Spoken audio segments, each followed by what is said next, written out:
The Galway Twitch team event on the 27th of January. Now that I like. Awesome. Congratulations. And his mate's playing in the GUKPT in Edinburgh next week. Fantastic. Yeah, we'll be there. Galway, I'm not being funny, but Galway is on my bucket list of places to visit. When everything reopens up properly and we get over there, obviously we're coming over to do the IPO at the end of October. Then sometime next year the tower is coming to Galway. I'm not too sure whether it'll be the 27th of January because we'll be in London for the GUKPT, but I don't think Galway is on the bucket list for next year. I really do. And even if it's just to come and see Fintan Gavin, you know. Ah, tower. Dude, what is that? That was my Fintan Gavin impression. That's exactly how he speaks. Right, we're back on everything now, guys. I've just double checked. YouTube's back up and running. Twitch is all good. Yeah. Hopefully there's going to be no more problems and Brilliant. we're good to go. Let's go live onto. Oh, we've got Ben T coming to the table as well. Oh.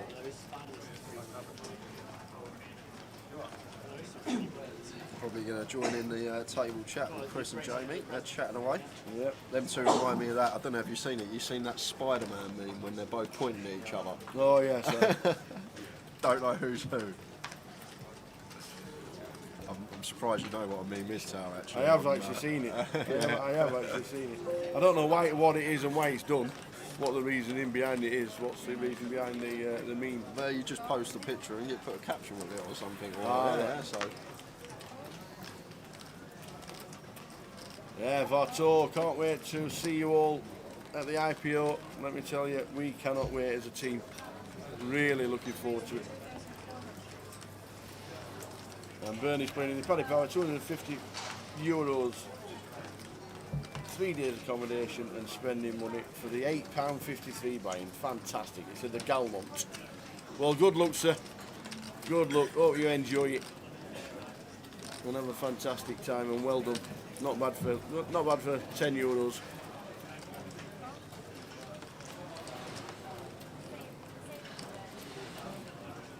So big pot here, brewing. There's plenty in the middle already. It's 3-bet pot. We're going 3-way. Stephen with the aces. John in pretty bad shape. He needs to find some diamonds. There's Queen is 6-7. None of it there. So Stephen wants to come in for a continue here. Can size up a little bit, but because we are 3-way, but don't need to go huge.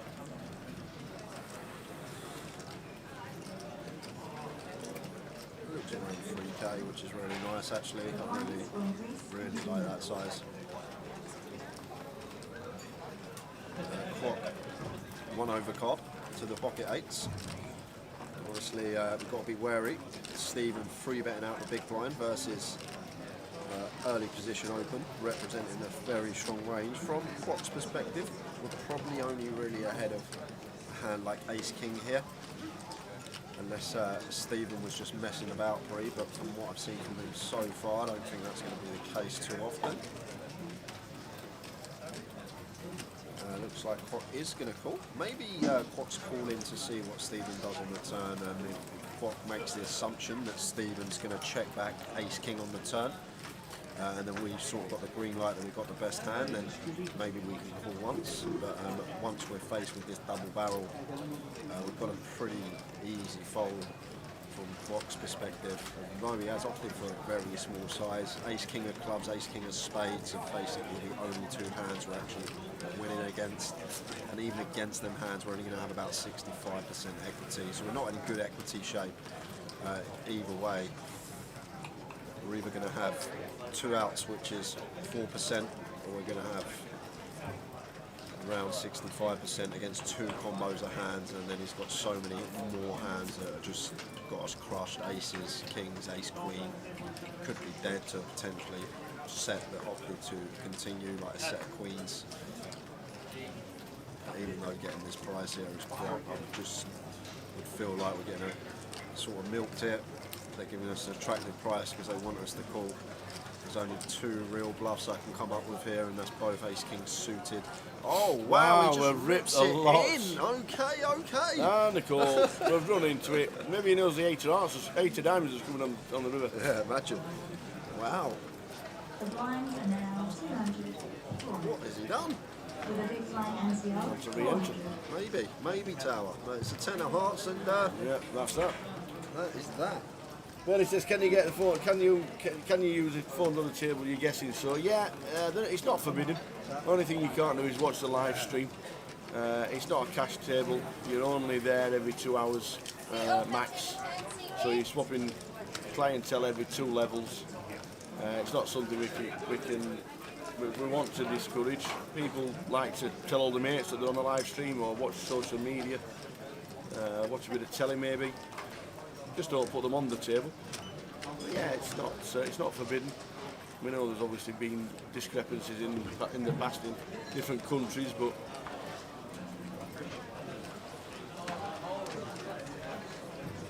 all is good.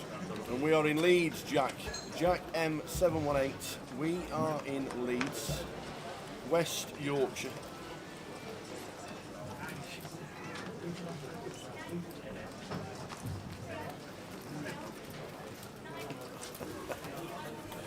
Oh, Jim Marlowe. He loves it, don't he? He loves the little one-liners, Jim. C8 tanking someone called the Quack. Love it.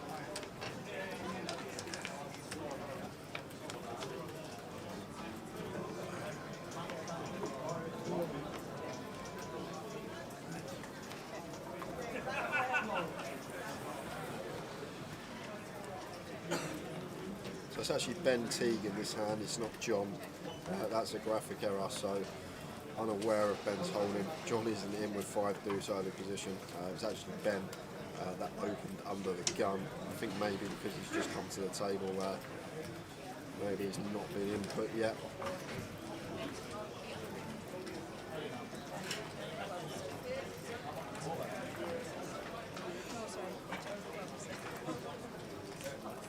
Did Chris must have doubled up tower. Have I missed? He must have missed it. He's got 20k. I've just realised. Oh, right. We must have buffered and missed.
All in and a call. Owen and a call. Alma Jam Nicks. Jamie. Jam Nicks has got the unders. Jacks. How to play Jacks the Jamie Nixon way. Play him against Albert. And we get a double up. It's a good flop. It is. It's a good turn. Just needs to fade king or queen. Yeah, it does. 9 of hearts on the end, so double up for Jamie Nixon. Chris doubles up, then Jamie doubles up. It's day 2 in Edinburgh on Saturday. It's normally on a Sunday. No, day 2 is Saturday, day 3 is Sunday. Thursday day 1A, Friday day 1B, Turbo day 1C Friday night, day 2 Saturday, final day, day 3 on the Sunday. That is how the GUKPT works.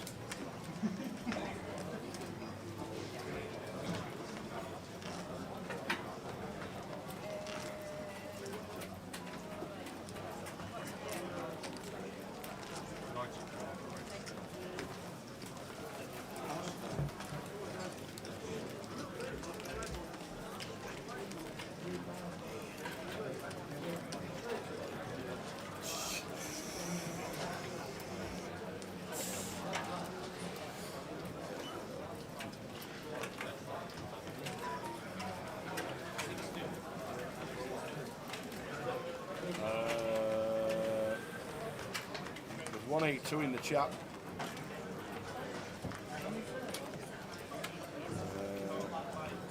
Just 57 on YouTube.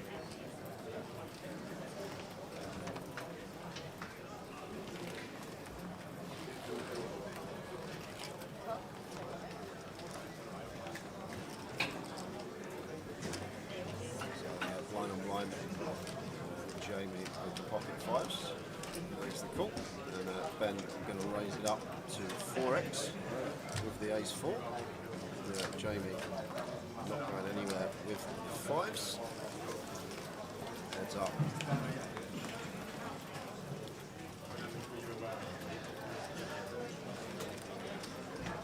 Three, 4, 3.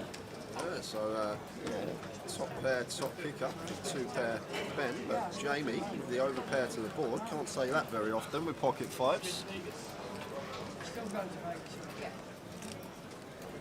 Bet 1.2k. Ben does also have backdoor nut flush draw. No backdoor will draw for him, not possible because Jamie has fives in his hand. It would be no good. Jamie makes it 3.5k. So going straight away for some value for his overpair. As always mentioned, blind on blind, especially against these two very good players. Ranges are going to be very wide. See a turn. It's 8.3k in the middle now. I think more than that actually once Ben calls, yes, 10.6k in the middle. And now Jamie comes in for a check with the pocket fives. Obviously Ben was a razor pre-flop, will still be wary that 6s plus are in there. Both players choosing to check. River is the deuce of clubs. So the fives of Jamie might, I was going to say, might decide come in for some value, but obviously what is Jamie trying to get called by? He does opt to value bet in this spot and pocket fives. I like how confidently turned over the fives then. Yeah, once Ben checks back their tower, the fives are just always going to be the best hand. You expect Ben's good enough to value bet a hand like 9s or 10s, and even with the queen out there on the turn. But I think you'd see Ben value bet them hands. But in that scenario, both players obviously thinking they just never really get called by worse in that spot. And Jamie incorporating a little small check raise blind on blind with the overpair on the flop. Main event will start at 12 on Thursday. And be aware, face coverings will be needed in Edinburgh if you're walking around the casino. Does that mean I've got to put a mask on for the tea run? It will. It does. Oh, Tony Ringe is out. He'll be back in tower, I'm sure. Tony Ringe, Elliot Moraes, Kev Allen's gone. We saw Kwok Low walking away, and we've just lost Badar Khan and Guy Leathley, or Leathley. They've both been eliminated. 63 players remaining out of the 118 that have played so far today. Plenty mulling round in the card room live because there is a 5 seats guaranteed satellite on its way, and that looks like it's going to generate 10 plus.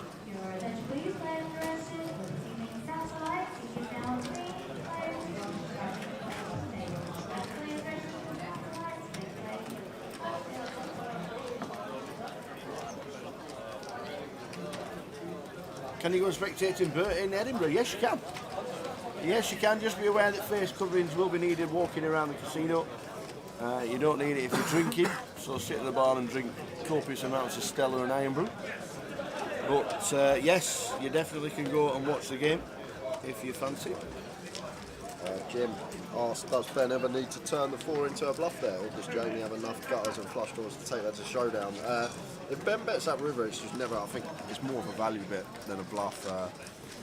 It's just never going to be bluffing with ace-4 there. The thing is, Jamie's checked over to us twice. Like, what are we trying to get called by as Ben? What are we trying to fold, sorry, as Ben? The way the hand's played, once he goes check on the turn, Jamie's going to be snapping us off with 5s. He's going to be snapping us off with all, say, slow played 7s, 8s, 9s maybe. But just didn't want to put it in pre. And like you said, there's so many flush draws out there, 6, 7, a hand maybe. You know, if... Yes, I like that. Sorry, mate. You know, if numbers continue on this exact same suit, Yeah. you lose the bet. Do I really? Yep. Don't tell me that. You got any good news? How many we got? 118. Yep. Last year there was 83. Yeah. Last year's Friday, or 2019's Friday, was 290. Yeah, we're going to struggle, aren't we? Kev, this could be... And then there's a turbo and day 2. Yeah, of course. It could be a bigger turnout than Coventry. We'll keep his eyes open and we'll let you know what's happening. Actually, I like the line now. It's set, to be fair. Yeah.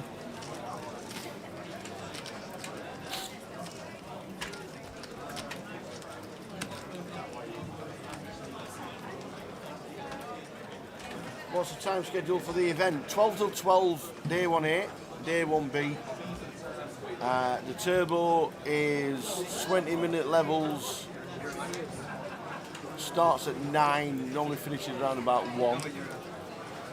Day 2 will start at 12, finish 12 hours later, and then however many are coming back for Sunday determines the time of finish.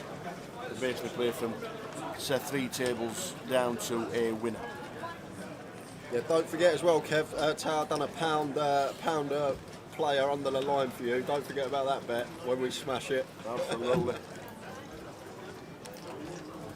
Tell you what, he'd have needed another job for his line in Coventry if he'd have took the bet. So ace 9, isn't he? Big blind, just getting out of the way. He doesn't want to defend. Really? Don't want to defend.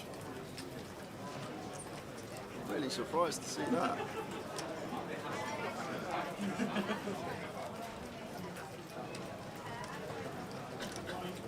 He's getting 600 to win 4K. 6.5 to 1 on his money, but didn't want to get involved as... Oh, wow, we've got action. We've got Albert with an up and down straight flush draw and a pair, and we've got Ben with the Mickey Blacks middle set.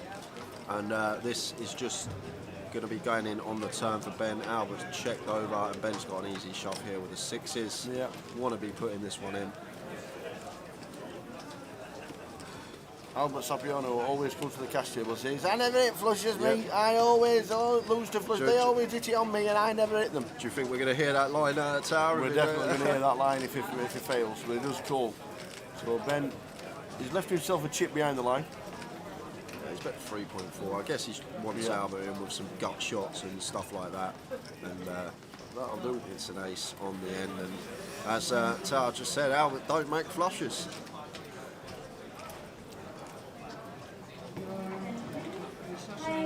Albert's, Yeah, he's got a 5. he's got a 5. Right, wait for it. Miss me flush. I never hit the flushes. Oh, lucky Albert.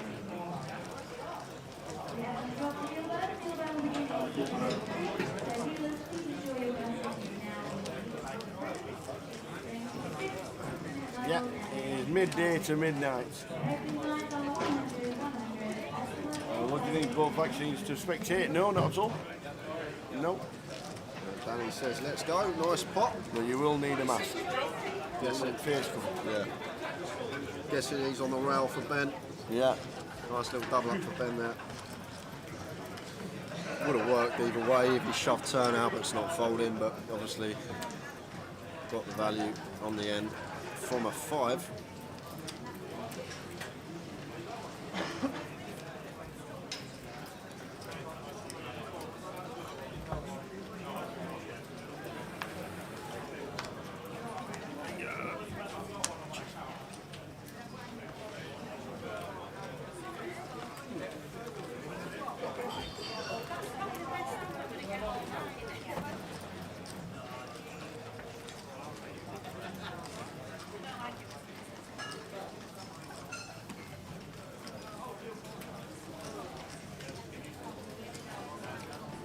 So blind on blind, Chris just not going to even complete the Queen Three, and showing the King Jack of Hearts.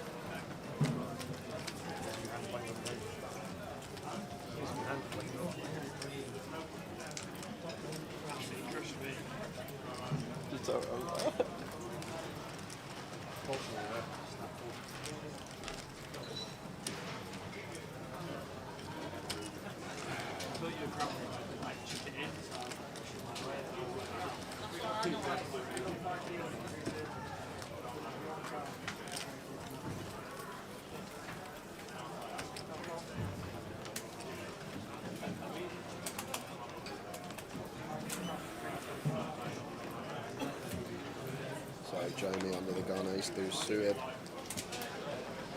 Definitely going to open this one, especially at this table with Albert in the big blind. And there is the open from Jamie. Obviously ace deuce off is going to go straight into the muck, but as I always say, you can't just open United hands under the gun. You need some of these hands in there as well. Makes it difficult to range you when going post flop against opponents. But John's actually pilled here with the king 6 suited in the hijack. Surprised to see that. Been getting involved a lot with some sort of dubious holdings, John, from early position, but he's got the chips to do it, so he's involved.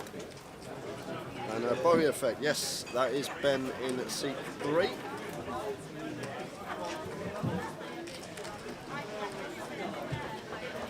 And Albert has looked like he's grabbed a chunk of chips and put them in the middle.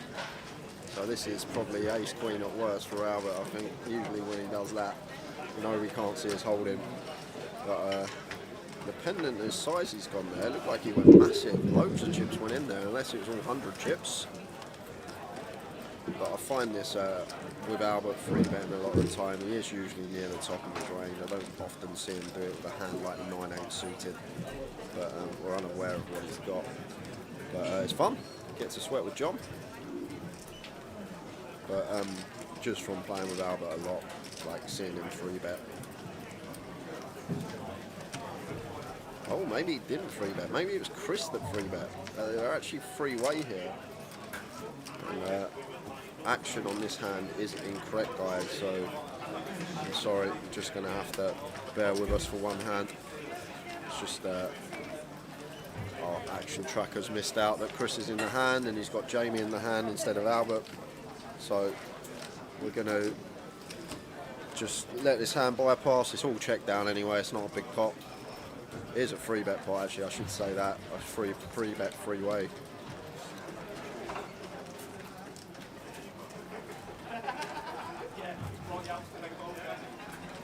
Just going to write this hand off and we'll be on with the next hand after it. Obviously, we'll see who the chips go towards.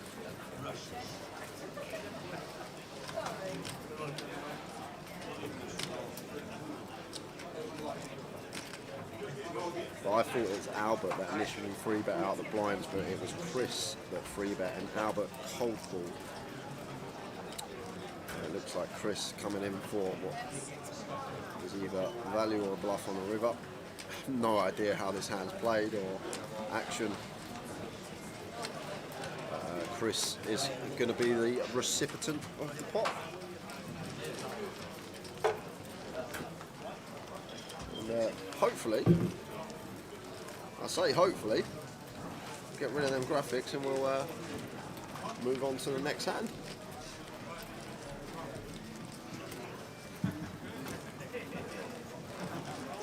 Dave might have nodded off, I'm not sure. Hold on, I'm just going to find out, guys, because they're not disappearing, so I'm going to quickly give PK a shout.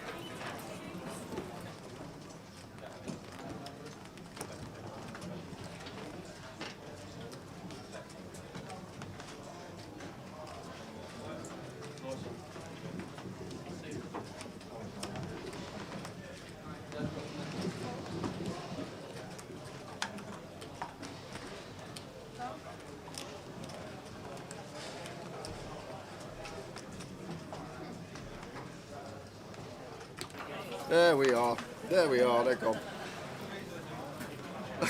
Yeah, Jim said his Dave stood behind Jim. It's a hard job, he does have a hard job inputting all the action. If someone comes up to him and just gets distracted for a couple of seconds, it's hard, he's got to be on the ball. But luckily,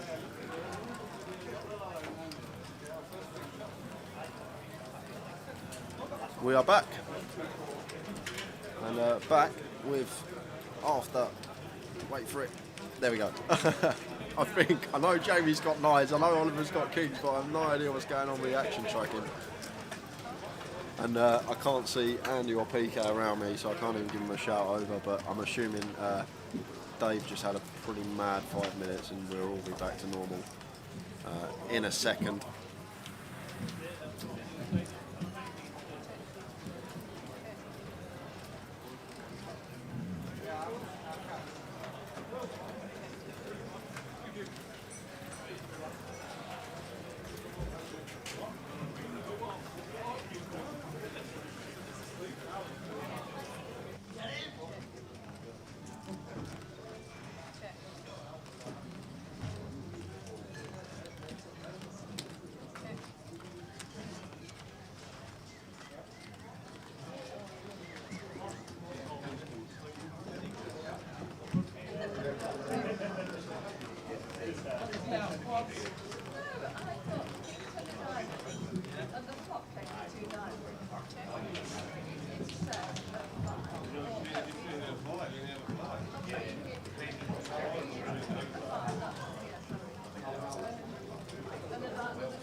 Oh, we might be all right.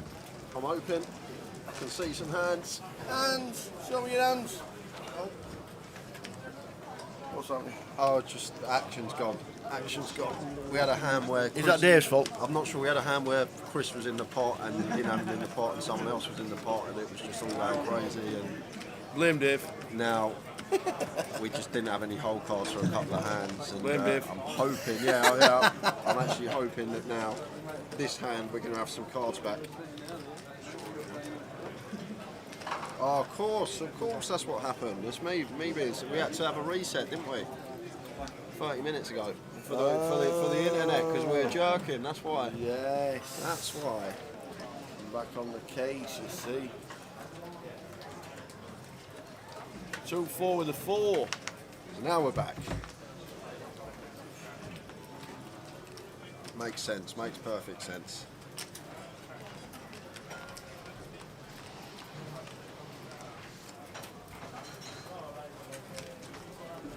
So, under the gun open. Oh, not an open. John limping under the gun with ace-8. And Stephen comes in for a click to 800. And Albert going to call on the button. Back round to John. And if he's limping this hand under the gun, I can assure you he's not going to be folding it. Now getting this price on the call, closing the action. There's the call. So we've got whole cards back, guys. Sorry for that, the last couple of hands. We forgot that half hour ago we had to have an internet reset because it was a bit jerky on Switch, but everything should be back to normal now. see an ace king 4-2 club flop.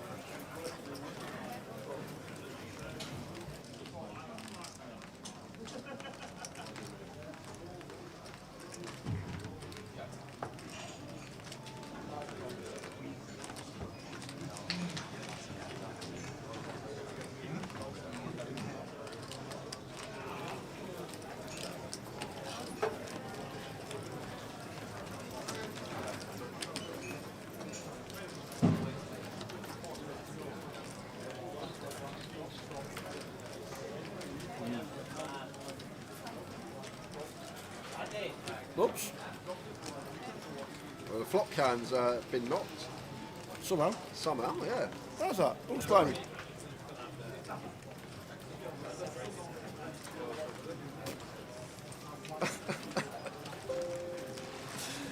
Probably when, yeah, it's obviously been nudged by Yes. someone walking past. Some them. giant.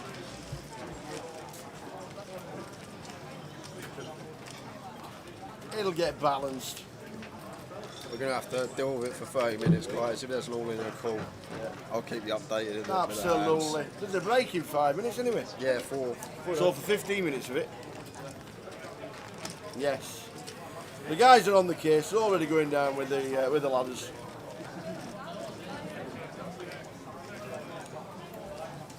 It's a bit of a mad 10 minutes. The stream. Maybe it's when the router had to change for the internet. Maybe something. was Yeah, just it could have been. knocked. Absolutely. Absolutely. We're just sat here in the corner.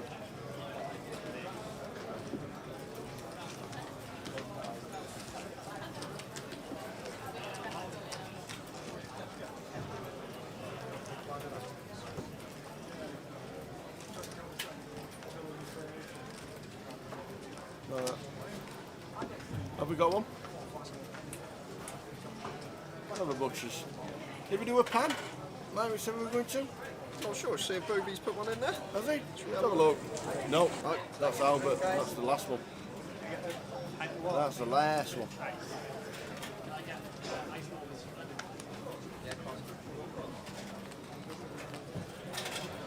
Pocket fives for Oliver. Back to the action. And I open this one under the gun.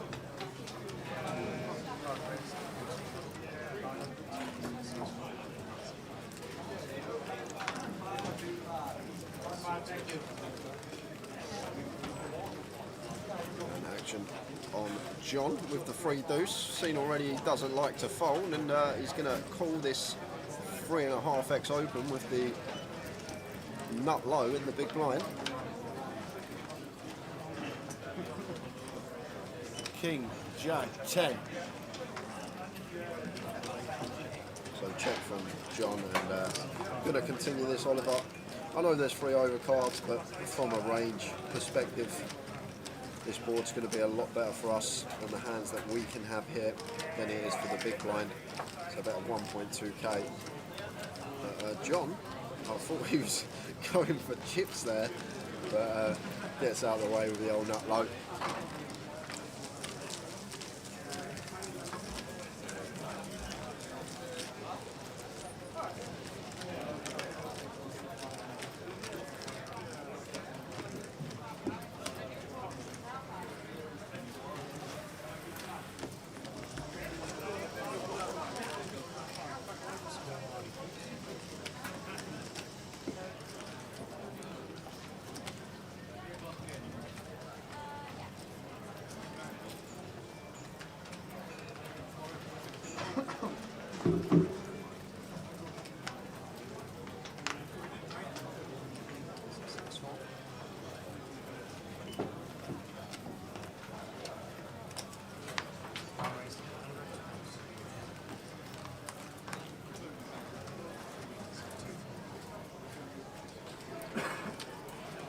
Stephen making it 800, and Ben, suited connector on the button, happy to go post with this one, and Oliver going to be defending ace 9 in the big, and going to be 4-way action, almost always here. As he can sometimes squeeze this hand 4-way, a lot of dead money in there, but it is an early position opens, just happy to call to take the flop.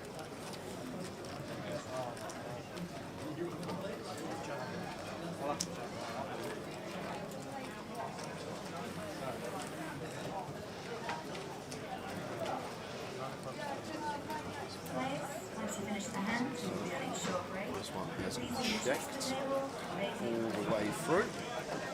Nine of diamonds. Great turn this for Oliver after checking back flop as well. Like the check back from him. Second pair, they're really good flop check candidates.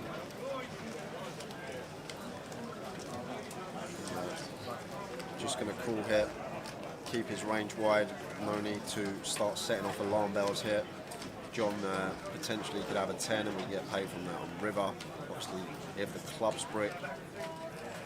Saying that, you expect us to continue clubs a lot of the time. Four-way, after opening early position, we're going to have a lot of the strong clubs, which usually have gut shots as well, unless it's 10x of clubs.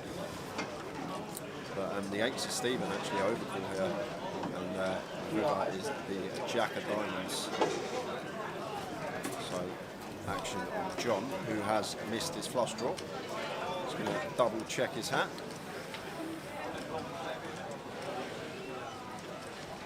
John hasn't acted yet. It's strange that when a player usually double checks their hand and comes out betting, a lot of the time recreationals usually have it, but okay, he's checked, John, he isn't coming in for the bluff. I was about to say, maybe there was a little reverse tell in there if he was going to come out firing, and wow, how's Oliver not gone for value here? Oliver not gone for value, and Stephen is now going to come in for a bluff with his pocket 8s, turning the 8s into a bluff, and once checked too much, you really like this. It's not going to work, but like a lot of the time here, best hand's going to be a 10, and we can have hands like Jack Queen, King Jack in this particular spot. So I'm actually a big fan of this from Stephen. And snap call, and the ace-9 Oliver is the best of it, but really like that bluff from Stephen on the river. Oliver's just got a hand that he's never folded. But if you think about it, once players check from our perspective, a lot of the time, best hand out there is going to be like a 10x hand, so we're just going for it against that. We've got the pocket 8s as well, Queen 8 and 8-7, which are straights and less likely. It's just unfortunate for us that Oliver in seat 5 has put a very well-timed check in.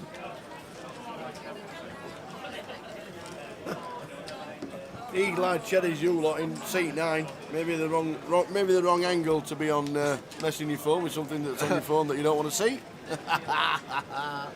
Oh, I love it. Eagle-eyed Cherries. Oh, Wendy. I've heard you're amazing. No, you were amazing. Yeah. Loved it.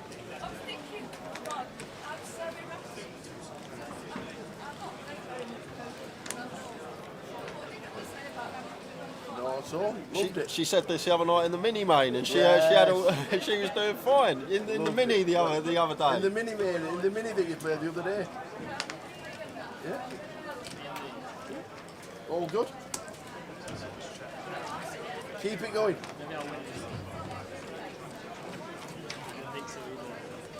Nice. Keep it going.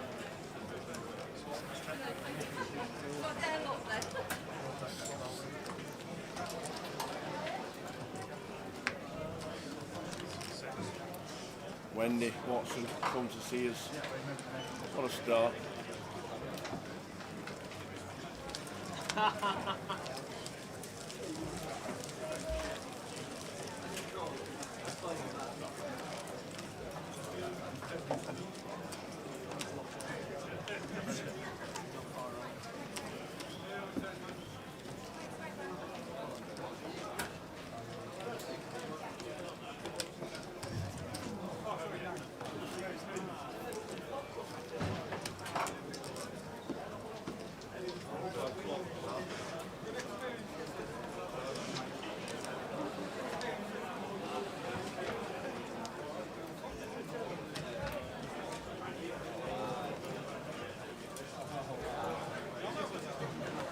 So 30 minutes to go until the end of this session. 119 so far playing day one here. Last year, the last leg here in Leeds was 83 on the Thursday.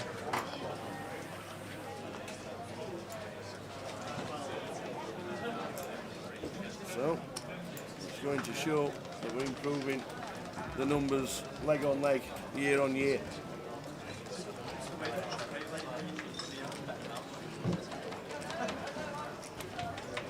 So we've got Lim Pot here going 5-way. 5-way, that's the way to do it. Pretty sure someone's got King 10 as well, so I think the sorry, it's Queen 10. Queen 10, still a good flop for Yep. Oliver. And John with the ace of spades. Alright, it's not on John. John has checked. And Oliver now going to bet, wants to thin the field down here. Heads up, this would be a very good hand to check back. But 5-way, like the decision to bet, want to start thinning the field down. And potentially get some value from worse. And, this is what we want here as Oliver. One opponent, we've got top pair up and down. And Chris with a top pair. Does have a dummy and gutter to go with it. But I like this as well from Oliver. Now that we're heads up, after we've been called on the flop by Chris, it's not a hand that's going to do too well against a check raise, so we're going to check back in position and try and get our value on the river if it's checked to us a third time.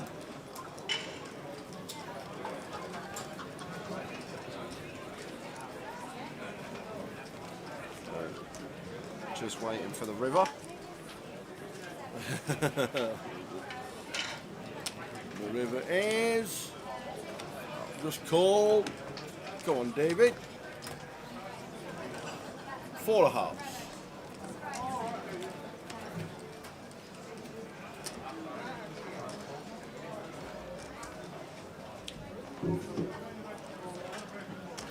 It's going to be chopped up. Chippity chop.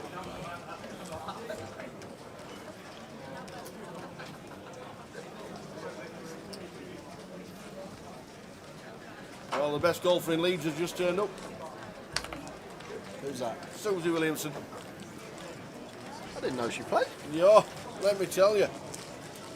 Whacks the ball like a good one.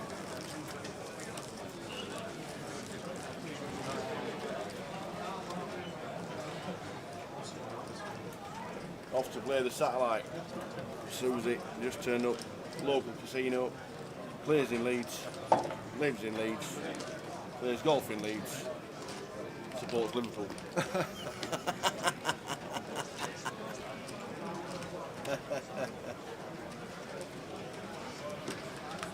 Evening, Dave. Dave Meadley.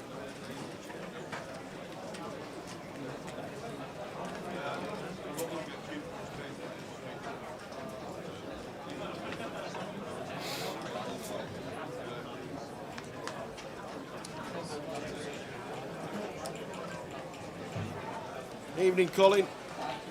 Colin Porter used to watch the live stream every week and tell us exactly what his 4 bets for every league of the football season are this year. I want to know. Colin, who have you tipped to in the leagues this year? He normally gets 3 out of 4. Wins chunks every year.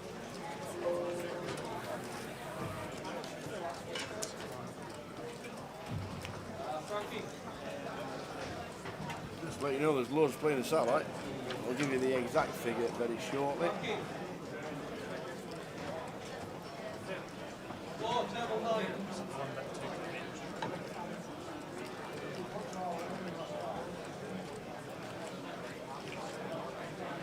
$51 so far.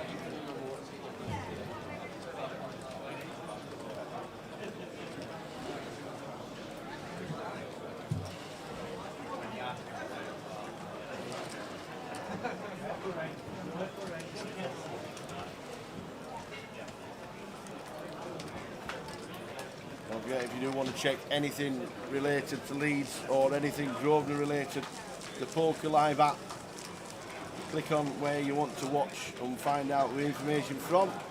And when you go to Leeds, you click on Westgate. I don't know why it doesn't say Leeds, it just says Westgate. And then you seem to have to know where Westgate is. 59 playing the satellite, 5 seats guaranteed. Good luck, everybody. In the main event, 119. 119.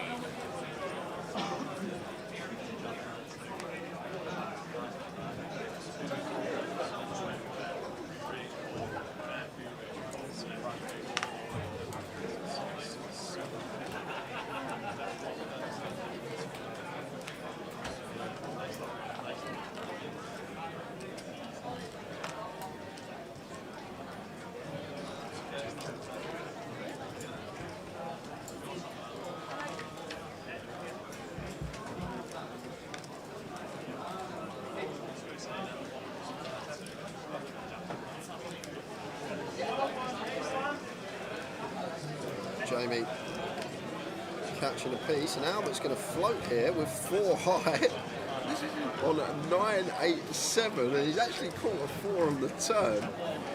Jamie has picked up a flush draw. I just can't see how Albert's going to call again. Oh, he is going to call again. There's no way he's going to moonwalk into the best hand here after this flop. This comes a 4 or a 3. And it's the king of diamonds, and should go check now on Jamie. Checkity-check. Jamie's going to take it with a jack 8.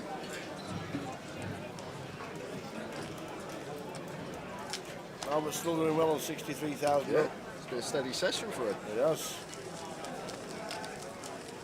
Boy, doing good. Stop it. Smile a little bit. Stop it.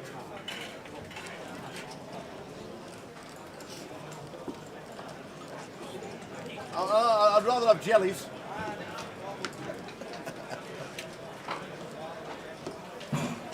Mr. Valentine, what's happening? Well, no, well, just jellies.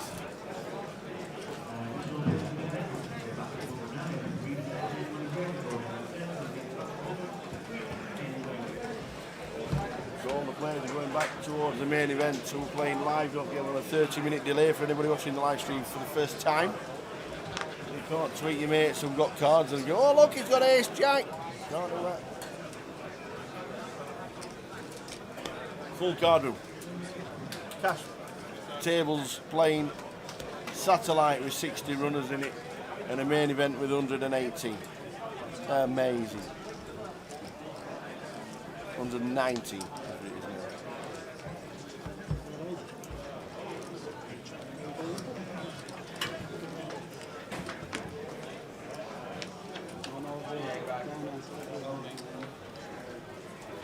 So 854 rainbow is the flop. When we come back after the break, flop cam will be back to normal, guys. Yes. Indeed it will. It's actually a little bit of action here. They've all got similar hands. Jamie not going to call with a gut shot, but Ben is up and down here. And Albert with hair and gut shot. Bet 3k into 1.5. He's gone 2x pot. And Ben with the 6-3 makes the call. The turn is the Queen of Hearts. And Albert continues to barrel. And, now faced with a pot size bet, Ben's just going to get out of the way. Still kind of surprised that Ben peeled that for 2x pot. He's up and down there, but I guess the implied odds were there. He thought if it did come a deuce or a 7, Albert not a fan of folding, so thought maybe he could potentially win a big pot. Albert going steady.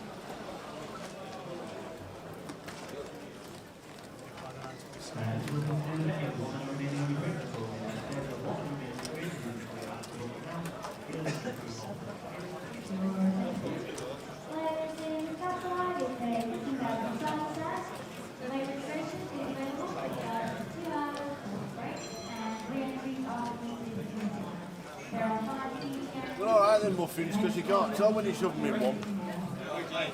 All right. Judge Dredd walking past. What a Macclesfield legend.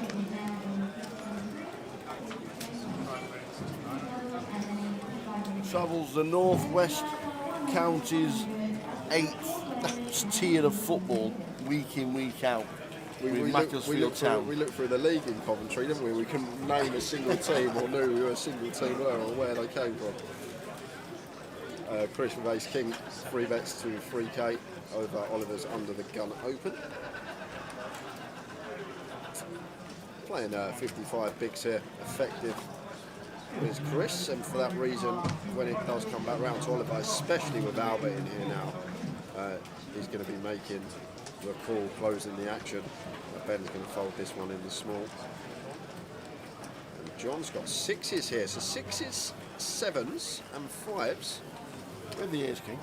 And the ace king, and the 6s get out of the way, but Oliver, quick check of Chris's stat, sees his 55 bigs effective, and for that reason, with Albert in the pot as well, Can't see how we can possibly fold this, and there is the call. Doesn't matter if we know that we can have the worst hand, we can be up against a bigger pair. It's all about the times that we hit our set, potentially win a big pot. But, oh, Jamie would have flopped the set of sevens. Chris checks over to Albert, and obviously with stack sizes he's checking to shove if Albert goes big enough. Albert goes 12k! 12k into 10k! And Chris is just always moving all in there now.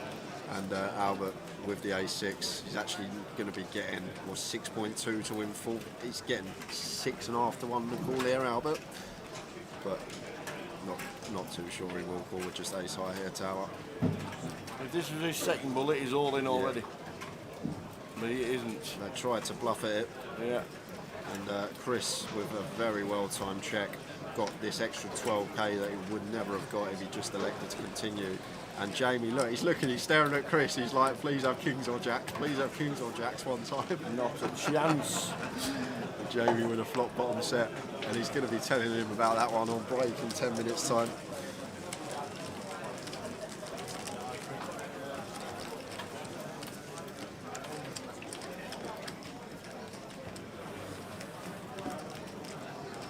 Just under 15 minutes to go of this latest session, level number 6 of the day.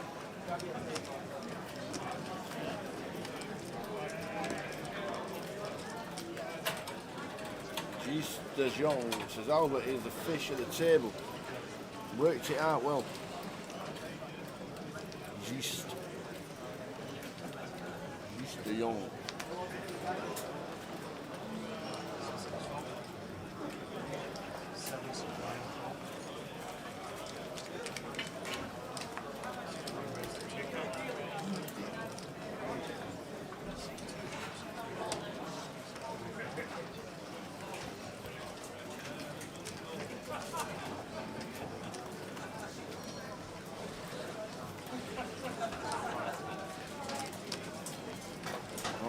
There's my take.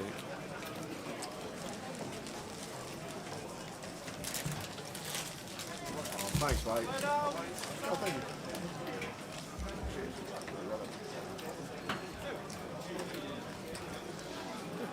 He'll be getting a drink from me on Sunday. Absolutely. Like the best valley ever. Yeah, I know. Amazing. Staff in here, looking after the team.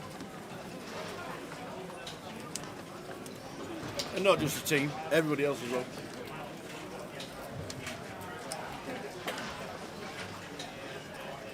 So we've got 10 minutes left of the session, boys and girls, and then we will head off on a 15-minute break back at 8 o'clock with another feature table.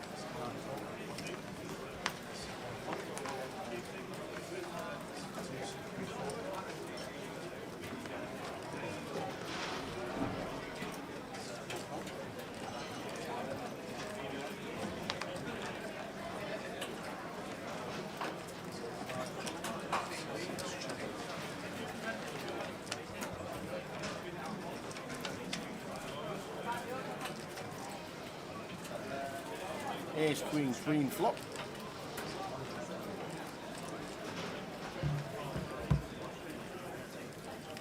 John, going to have a stab.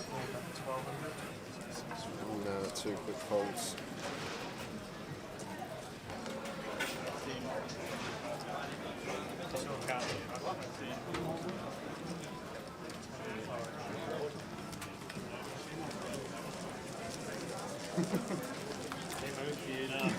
Flop them.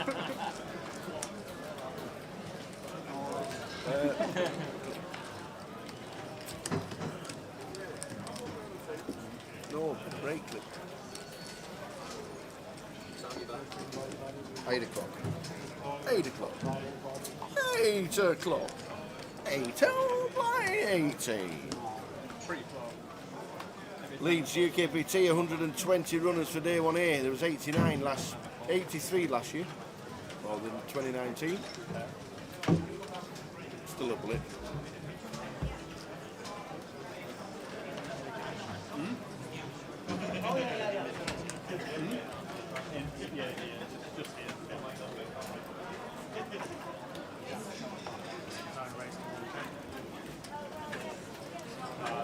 Stephen, ace-jack under the gun makes it 1k, and Albert's in with a king-9 off, and Jamie's got an easy 3-bet here, somewhere around 4k mark is what you expect him to go.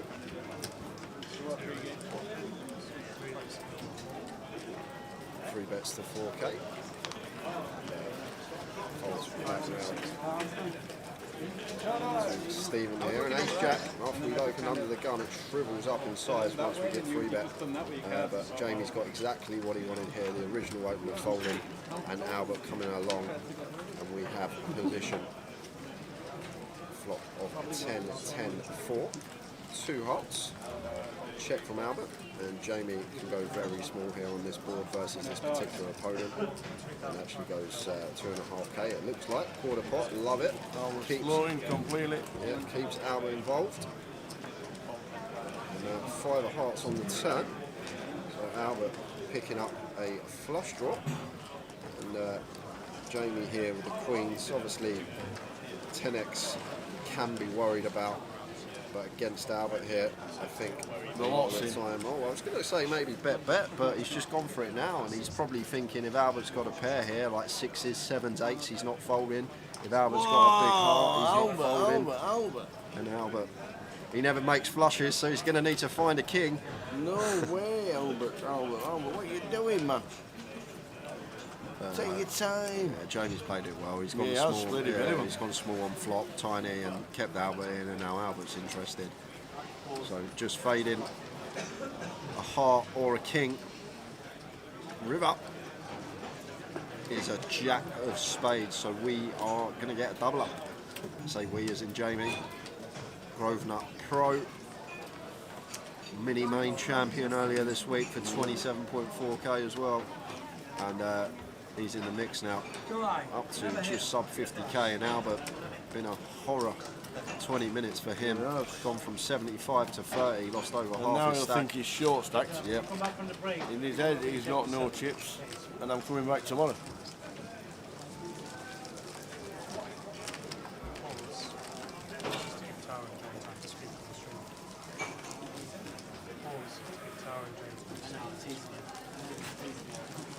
Yeah, indeed.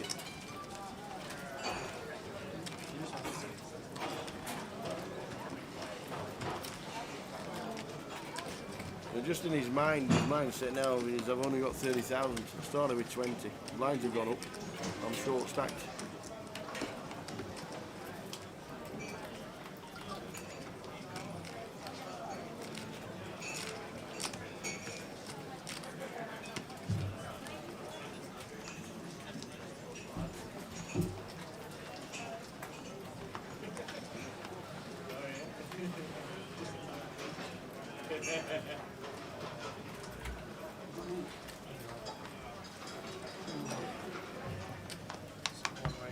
Albert raising again under the gun this time. Queen 9 of diamonds.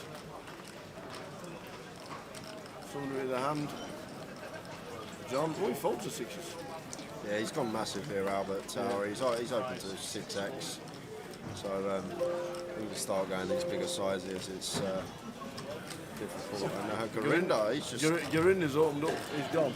They're in. He's getting a call. Oh, he's not getting a call from Albert though. It's going to be from Stephen. Well, and Stephen's going to ISO, and then Albert's not even going to call this one.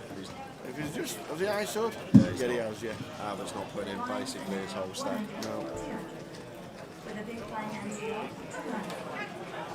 Especially it's his last bullet as well, Tower. If it was Yeah. his second bullet, I think he might gamble, but I'll be shocked if he puts this one in.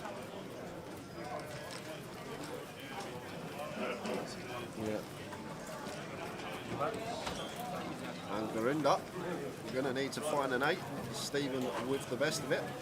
I think he was trying to ISO Albert, wasn't he? Just trying to get Albert's chips. Some 40 and into a hand from Stephen.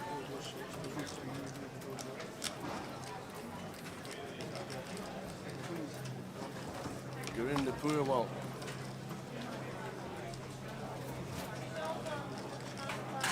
They've got a chop out. And he falls about. Oh, nearly hit the 8, so we're going to need to hit a 4 or an 8, otherwise we will lose Garinda for well. It's the 5 of spades, so lost one. And the ace king is going to send Gorinda to the rail. And the queen 9 of diamonds of Albert would have taken it. Put him on even more tilt. So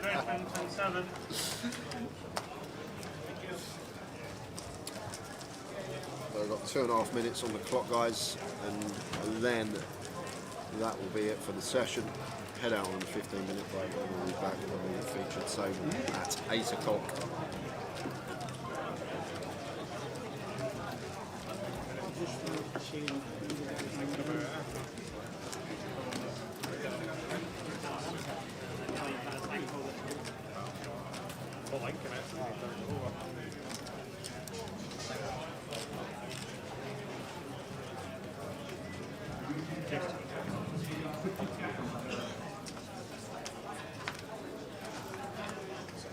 Players everywhere. Everywhere you look, there's players. Easy open for Ben, ace 10 suited.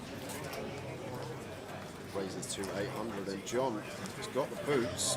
It looks like 2.5x. Makes it 2k.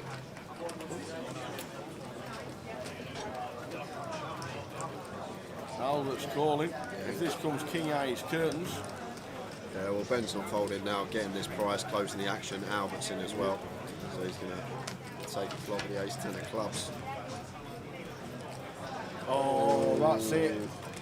Albert is heading to a re-entry tomorrow. John's got an easy call. 24k into 7k from Albert. Oh, you love to see it. You do love to see it. He's gone just under 3.5x pot here with the old king 5 off, and he's drawing to 2 outs. And now he gets a call, he knows he's in trouble. Yeah, and he's like, how's he got aces here? Under the gun open, 3-bet under the gun, +1. How have I dusted off 70k in half an hour? How have I done that? What's happened there? Live poker will never die. Absolutely not. It will never die. Ever. And just the king of spades, king of hearts in the muck. So he needs to find a king, otherwise we're going to lose Albert Sapiano. And it's the queen of hearts. Ben would have made Broadway with the ace 10, but that is irrelevant. He can never call there. And Albert, in about 25 minutes, has gone from 75k, which is nearly 200 big blinds, to out the door. And he cannot re-enter again today because he's already had all 3 bullets, so I'm sure we'll see him back tomorrow for another try. Absolutely. And a quick riffle from Don. Going to get one more hand in for us before we head out on a break. Good done. We're already in trouble. Johnny boy. It's been a good session. It's been a fun session. Good to watch. Albert's definitely kept us entertained. He was actually flying at one point as well. He's making a few plays, getting people to fold some better hands. I'm going to give him away with his 2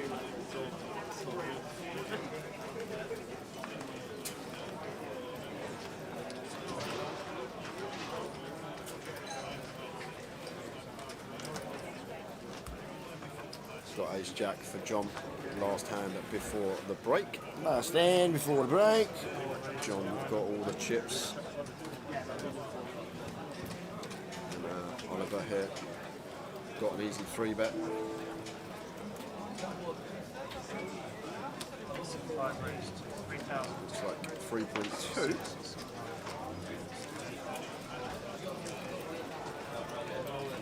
Actually going to come back round to John. And under the gun +1 open, as we just said a minute ago. Once you get free, look how he's building his cards, old school. Once you get 3-bet, the ace jack. We are on the break.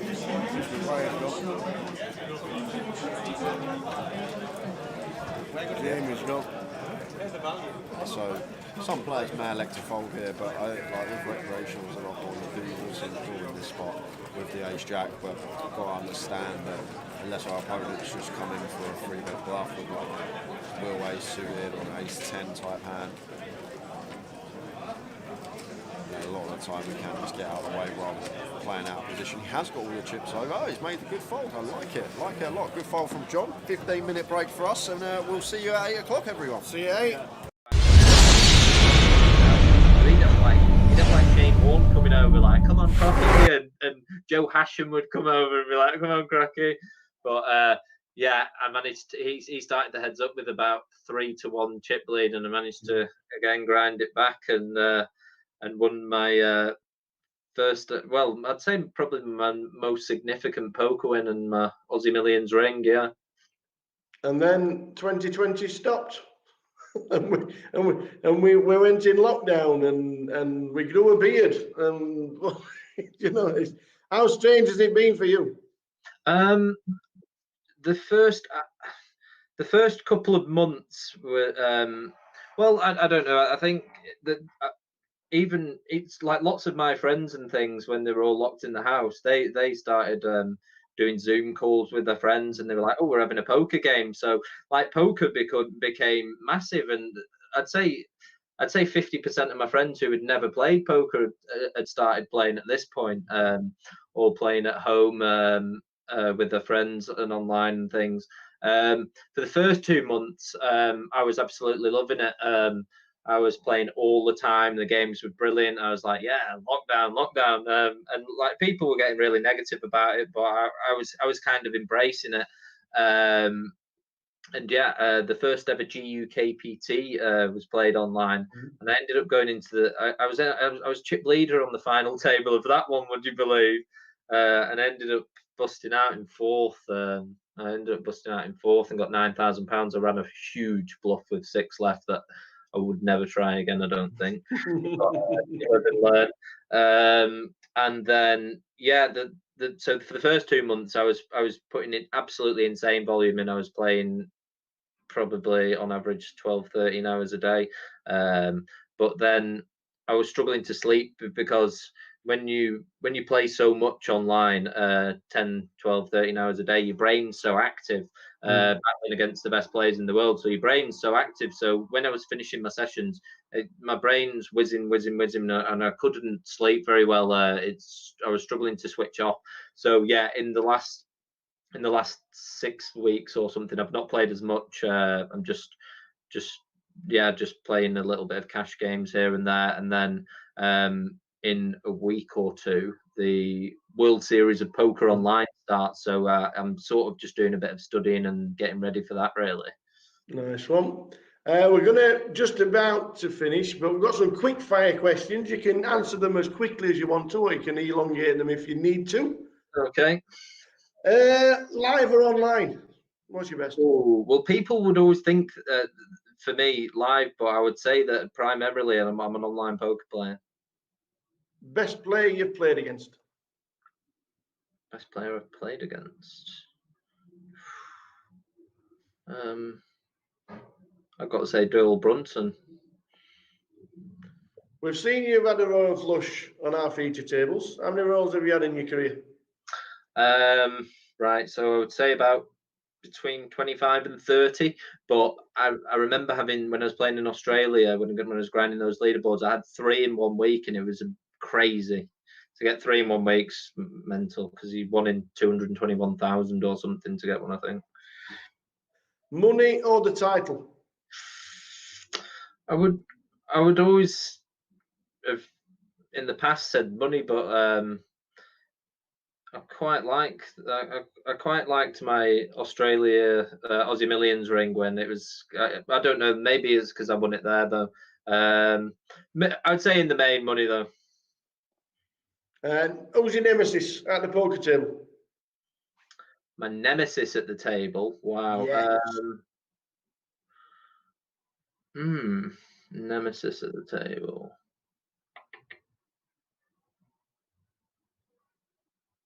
There can't be one. You've been so good. I'm trying to think of my nemesis at the table. We'll say Steve Warburton, because me and him were always like sort of rivals in the Manchester area coming up. So yeah, and he used to have my number as well. He was like Simon Dedman. He used to be able to look me up and down and just know when I was bluffing and when I had it. Favorite place to play? It's got to be Melbourne, Australia, at the Crown Casino. Rich, what's next? Well, I don't know. I've started. I'm still passionate about poker, but maybe not as passionate as I was last year. Like I was really going at it hammer and tongs last year. Um, yeah, I do a little bit of trading and things in the day now, so I definitely want to branch out into doing different things. Mhm. But yeah, I'm still passionate about poker, and will still, in the meantime, continue to travel and play all these tournaments when we're allowed to play again. But yeah, I've started doing a little bit of coaching. It wasn't something that I wasn't. It wasn't something that I agreed with really ethically in the past, because I was sort of the opinion, why would you want to make your opponents any better? Like that's not going to be good for you. But with all the information, free information out there on YouTube and all these coaching sites now, and even Poker News now, the strategy articles are very advanced. I felt that maybe it wouldn't be so bad to do a bit. So yeah, I've always sort of helped my friends. Like there's a lot of my friends who have helped improve a lot in poker. So yeah, I'm going to be doing a bit more of that. It sort of helps put a bit of structure in my day as well, planning my sessions and then delivering them. So, but yeah, I mean, with all the study and traveling and everything else, it's a busy enough schedule anyway. And finally, would you do anything differently? Um, I'd probably employ better bankroll management, but I mean, at the time, I always think at any decision that I've ever made, I thought it was the right thing to do at the time. It may not have been on further reflection, but Yeah. no, I'm pretty happy that I'm certainly happy with how I've managed to do it in the last couple of years, in the last 2 or 3 years for sure. Mr. Champion, Rich Kellett, thank you very much for spending an hour with the tower. Rich, thanks. Okay. See you later.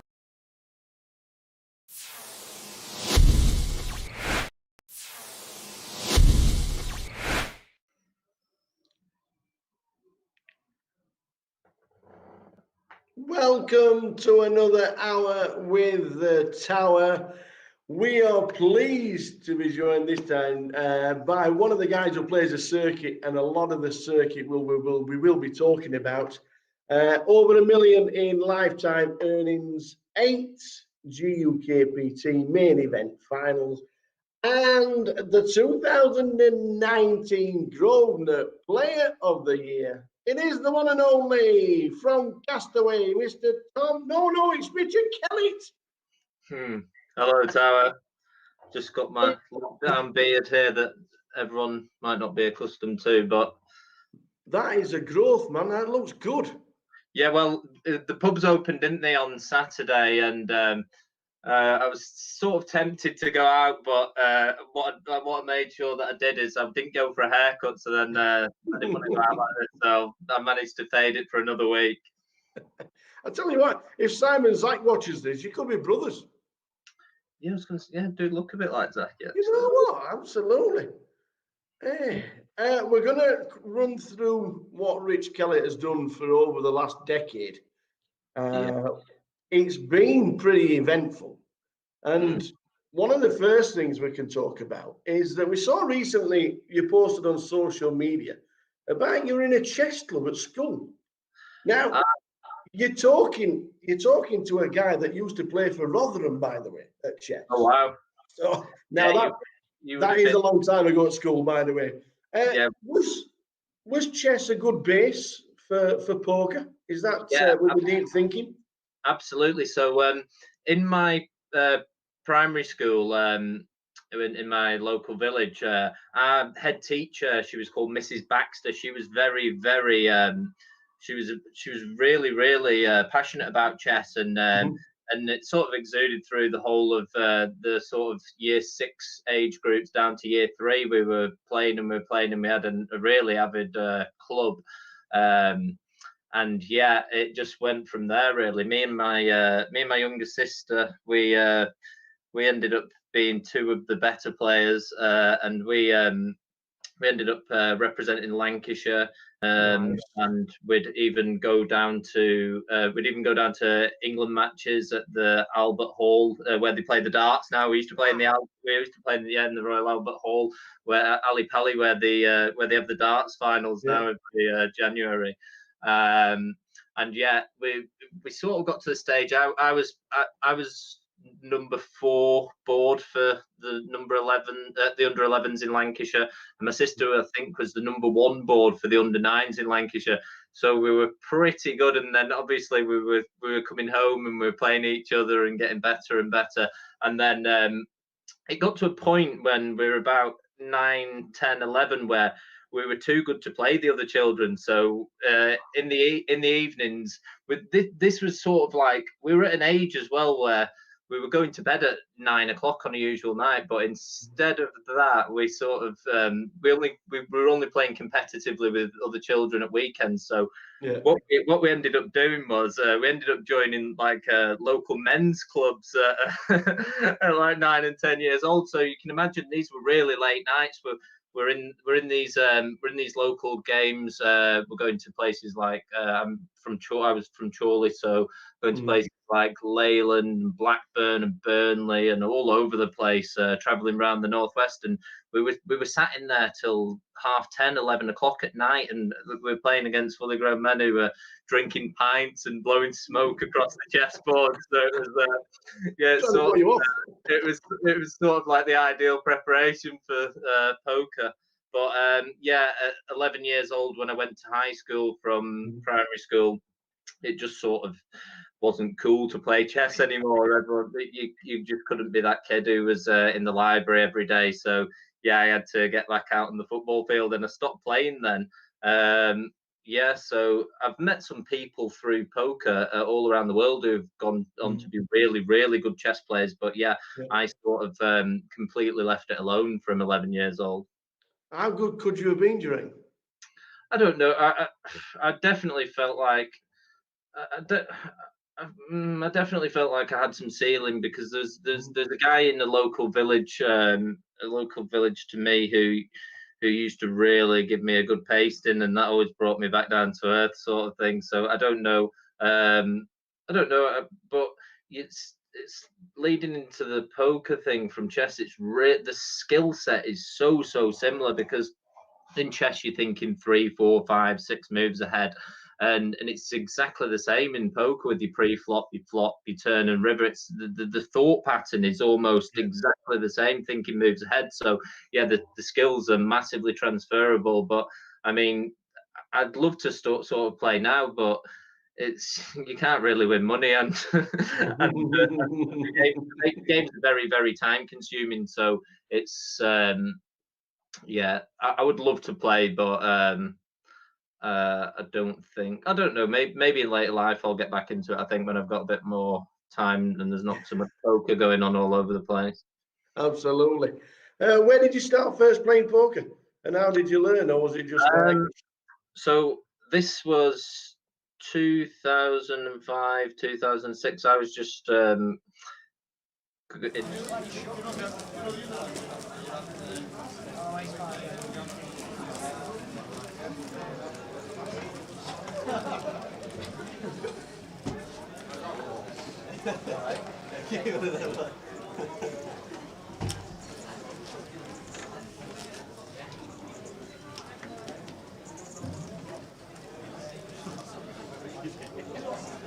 Like any water? Yes, please, yeah. Any water for you? Yeah. Click a couple lines over here.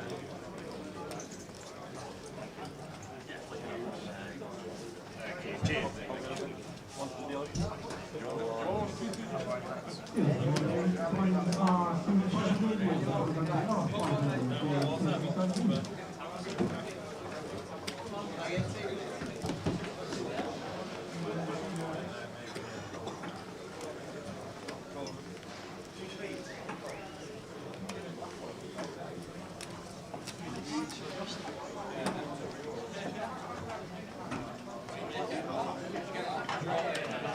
Who we got, Jay? Who we got, Jay?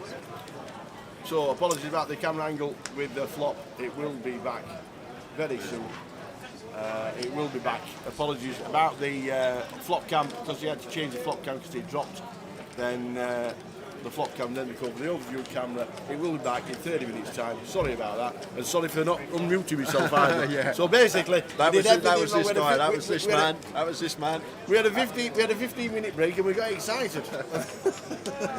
Yeah, that's it. Who we got, Jay? Who we got? Right, let's have a look. At the table, in 1's going to be John Walker, in 2, James Jagger, in the 3 is Span, 5, Dave Doherty, Craig Rimmer in 6, Jacob Mulhern in 7. Sorry, it's Craig in 7, Jacob Mulhern in 8, and Tom Noble in 9. No one is in seat 7. So that's the table we got, and as Tower just mentioned, our overview shot for the next half hour, because we did have to adjust the flop cam. It's going to be this, obviously, we'll talk over it Absolutely. as much as we can, but still get to see all the whole cards, the flops, the action. It's just in between hands, this is going to be the camera angle. We can press buttons. Yeah, we can We see. can do all sorts. So that's what we there can you do. go. That's Yeah, next one. Edinburgh. The next one for Edinburgh. So every time there's going to be what would be the overview of the table, we'll stick that on. And that's the Edinburgh schedule for next week. Believe it or not, we're in Edinburgh next week. We'll be on the train on Wednesday, and we'll be straight up there for a good day out, a good night out in Edinburgh, and then back to work for the live stream on Thursday morning. Are you going up? I'm going up on Monday. I'm Lovely. going straight from Leeds, straight up to Edinburgh rather than going back down south and Yeah. then travelling up 3 Couple of days days. later. It makes no sense. So, Walk the Royal Mile, Yeah. go to the castle, enjoy all the Yeah. sights. Lovely. So yeah, be up there from Monday. Get there some point Monday. Oh, see.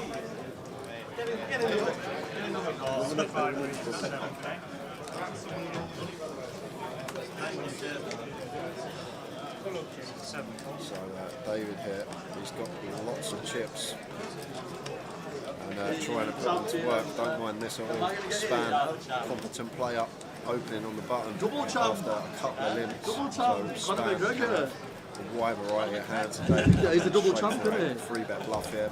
Really won nice two, hand didn't selection. 7-6 suited. Yeah, double champ. Do it with good playability. So much better than Can't flattening this believe it. hand out the small. A lot of good things can happen for I'll us. be on here, Mark. But now action back on Span, who looks like he's coming in for a 4-bet. No one makes any mistakes. Dependent on size. I can't see David's ever going to continue here. 4-bet, 2-bet. Very deep. I tell you what, I'm David not makes the playing call here. There's going to be ABC. 37k in the pot, effective stack, about 2.2 SPR. So I'd be surprised if we saw David continue. We are getting an attractive price with a suited connector, heads up. And he is actually going to make the call here. See, as I mentioned, SPR just over 2, and these are 2 of the big stacks in the tournament. And wow, he's flopped the flush draw here. 3 Jack Jack. So he actually has a direct out. So go ahead of the queens here of Span, and Span here with the pocket queens. Obviously, there's Jack X now goes in front of us. Jack 10 suited would probably pill, Queen Jack suited. So we're going to check this one. We do have the Queen of Spades. The Queen Jack of Spades not a thing. 3 of clubs on the turn. And David with just 7 high and a flush draw. Interesting to see how he's going to proceed. Whether he thinks Span's going to opt for like 4th or 5th pot on the flop with his queens, kings and aces, or whether he's going to check them behind. I think he's more inclined to have continues with hands like ace king and ace queen than he is with the overpairs. As these players, 2 of the big stacks in the tournament at the moment, both chipped up very nicely. And David now with just 7 high is coming in for what looks like a bomb. Does that look like a stack of yellows? And okay, no, there's 22k, so he's gone 2/3 pot here on the turn, David, with the 7-6 of hearts. And the other thing that's good for us here is David, Span can potentially have some 4-bet bluffs. He might have had a hand like ace 5 suited that he elected to 4-bet bluff, or king queen, and he just waved the white flag after David called. But Spam with Queens here, not going to be going anywhere. He's going to make the call, and we will see how this goes on the river. Oh, there's 81k in the middle. If David rips this, obviously we've got to see what the river card is first, and it's the King of Spades. And it's a pretty bad card. Not only in terms of it's a king and Span can have ace king, so maybe it's hard for us to bluff, but the fact that it's the King of Spades, King Jack of Diamonds is now only one combo as well. So I'd be very intrigued if David went for it here. Like, is Span never going to fold ace king in this spot? We ask ourselves that question. Is he ever? He's given up and he's gone check check. And David is the first player to shows the 7-6 of hearts, and Span plays it well, checks back the flop, induces the bluff on the turn, and probably gets max in that particular scenario. And now Span is the overwhelming chip leader on this table.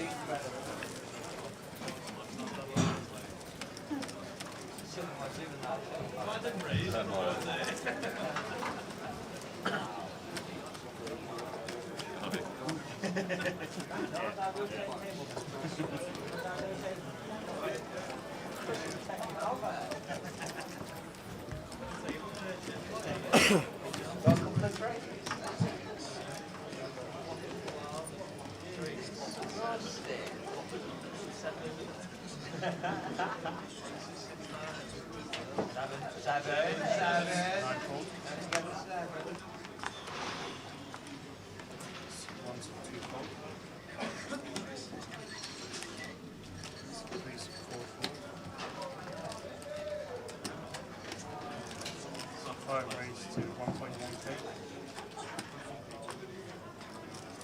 The lines will increase in 2 minutes.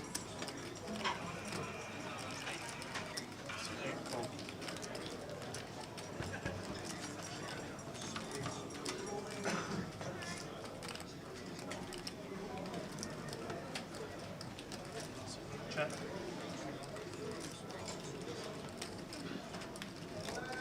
Card check.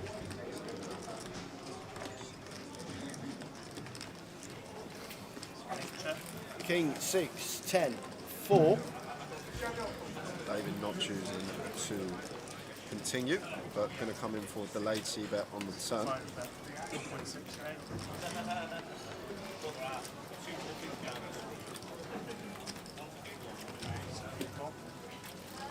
the pocket ace of Jacob going to make the call.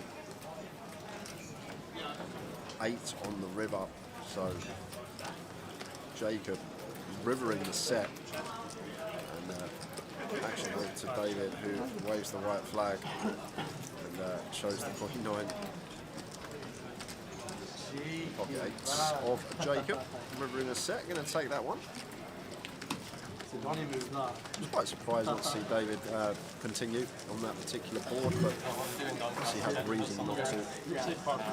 Span 300 big blinds at this stage of the tournament. It's huge. Yeah, don't worry, everyone's in the chat saying Huge! What do we stick on now then? That was just us. Just flicking around. As you can see, it's obviously the flop cam does get it. In 15 minutes time, it all changes back to what it should. So that's just what it is. But yeah, it's Great Day in Leeds. Don't forget, Edinburgh is on its way next week. The full schedule is on the way. It's not a full festival. It's satellites on the Wednesday, satellites on the Thursday, main event Thursday, Friday, Saturday, Sunday, bounty on Saturday night. Enjoy yourselves. We'll be back in Edinburgh come next Wednesday. Looking forward to it as well.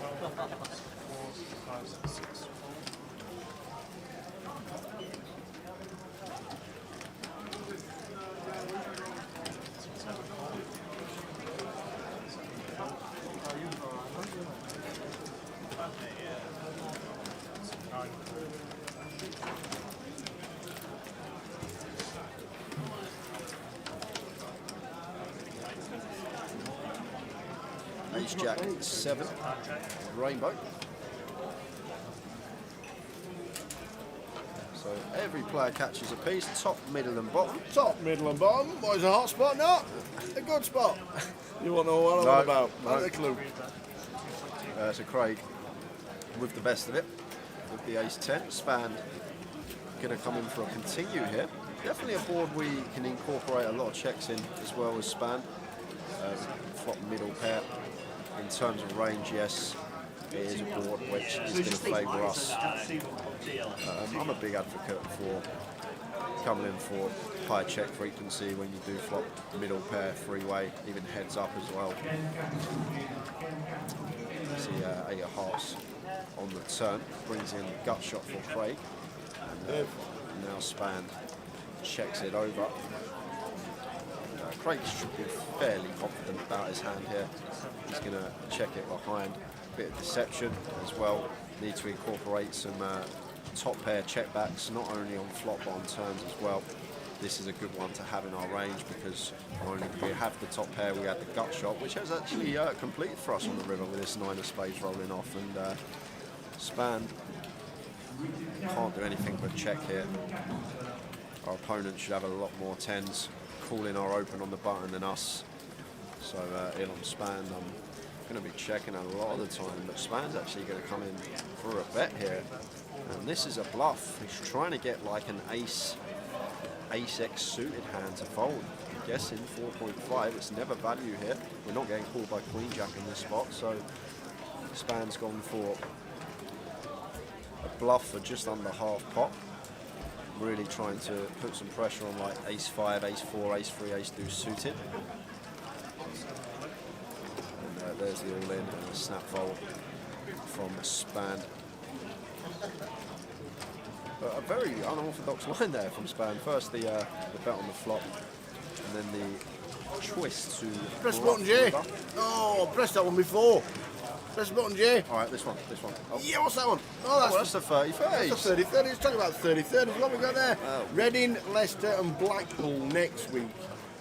Just remember, there's an online leg of the GUKPT Edinburgh because there's obviously a lot more choice with the 30-30s coming on board, and also Edinburgh being put back onto the map. So just be aware. You can play an online 30-30 online GUKPT main event next week, and if you don't want to play Reading, Leicester or Blackpool, we should see you in Edinburgh.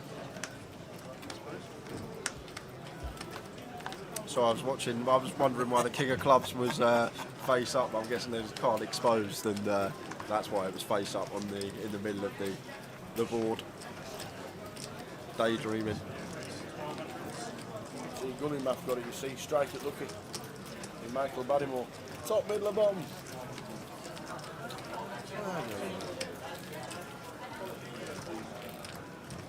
You have to get your mum to tell you all about these old TV programmes that were really good in the 90s. They were brilliant. Proper telly. Proper Saturday night TV.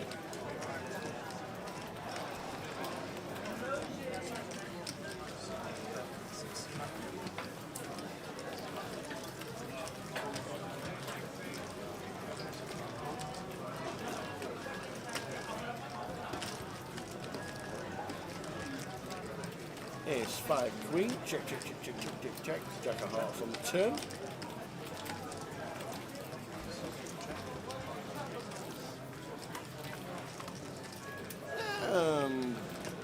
Pairs on the river. Gone. Gets the bluff through with 10 through. Nice little bluff through, 122. With 54 players left.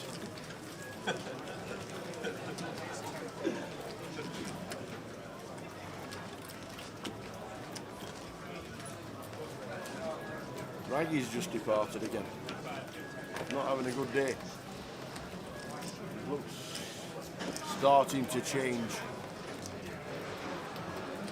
That's like how it came up to me and just said, I'm just being so lucky. There's quite a bit of skill involved as well. Yeah, It depends though. It's all about long term. If it's making the right plays in the long term, anyone can win a poker tournament in the short term. Well, not anyone, but someone that's just learned the game. Yeah. Might go play a little local £40 comp. They can win it. It's not out of the realms of possibility, and that's what's so great about this game. It's all about when you are trying to make profit from it, though. You've got to understand that sometimes in that short term, and that short term can be a long time sometimes, and things just don't go right. You do the right things over and over again, and you don't see a good enough win rate. And all you've just got to do is keep going at it, and keep doing the right things, making the right plays, make plays that are going to make you money in the long run. And that's where the money is in this game. You've got them players that come in just like having a little bit of a punt, playing around with their chips, and they're happy to just be there, and they know they've got a shot, probably less of a shot than everyone else, but they know they can still win it. If they run at that top end of the spectrum, they can always ship the tournament themselves, and that's what makes it such a great game. If you go and look at chess, for example, and you go put the best chess player in the world against someone who's even played it for a year or two, like they could play him 100,000 times and they wouldn't win one game. But in this particular game that we love so much, it's a completely different scenario. Just that element of the best hand not always winning. It will win more often than not, but the element of it not winning all the time is why this game's so popular, not just in this country but worldwide. It's just a great game.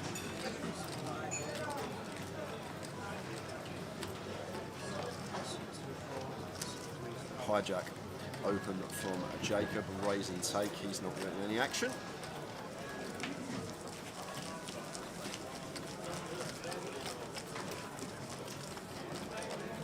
So we'll put a social out. There we are. Follow us on Facebook, Grosvenor Poker, and on Twitter, Grosvenor Poker, and /GUKPT on Twitch and YouTube. And you can subscribe on YouTube and follow us on Twitch as well. You get a notification every time that we do go live as well. With you can hit the like button on the stream as well on our YouTube channel.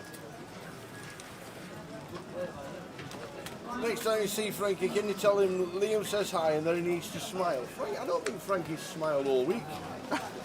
Maybe he don't like Leeds. I don't know. We'll tell him. Cheers, Lee.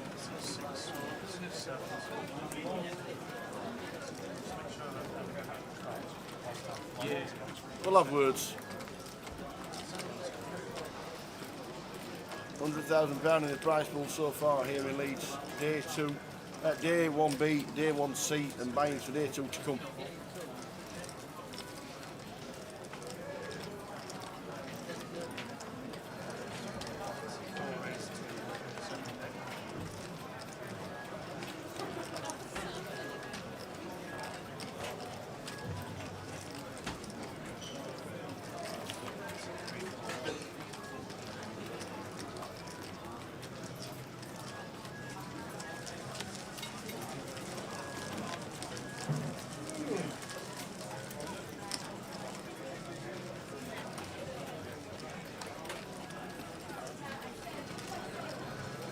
Why are you playing crackerjack? Oh, Neither do I. man. Oh.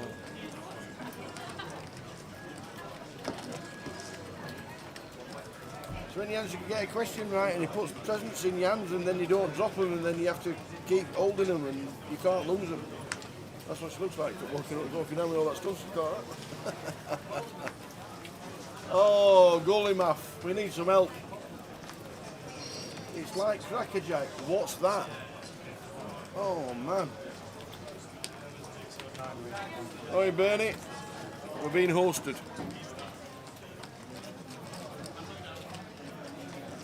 Jamie is still in, yes. He got a nice double up and took a lot of chips off Albert. Albert decided to spread 75,000 chips around the table in half an hour. And he's now in the satellite.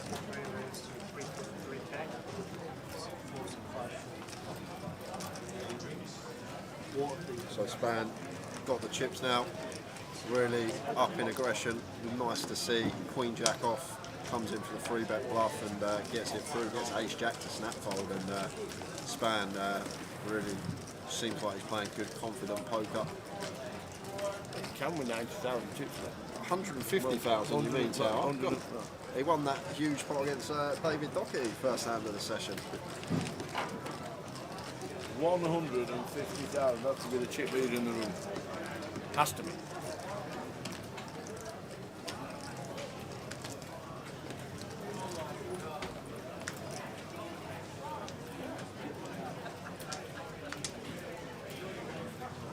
Very quiet on here.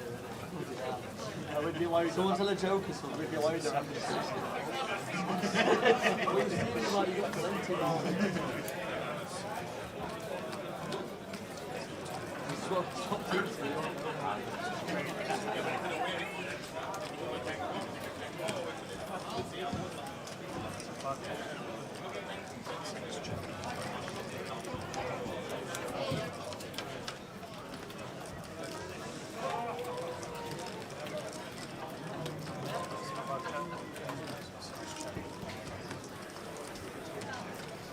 Here's 6-8. Goes check, check. 4 of hearts on the turn. Bet full.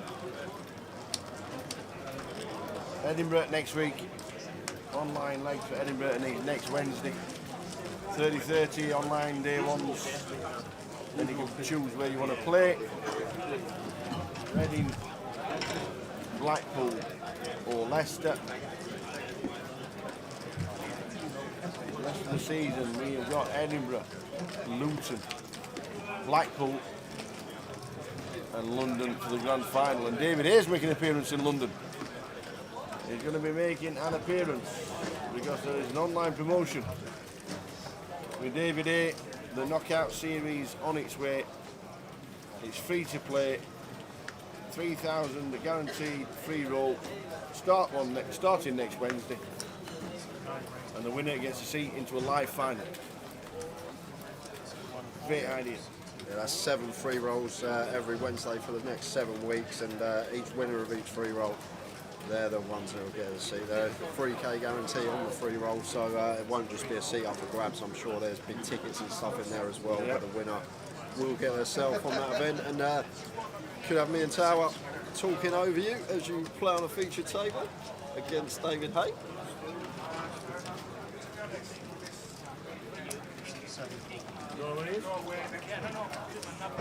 All right. Oh, Lee Hamster smile.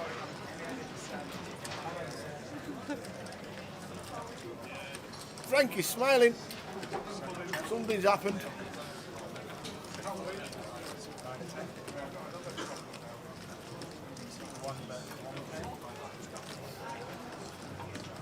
Jack 8 deuce on the flop.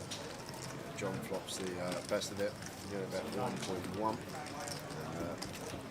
Looks like Tommy going to call once with the pocket fives.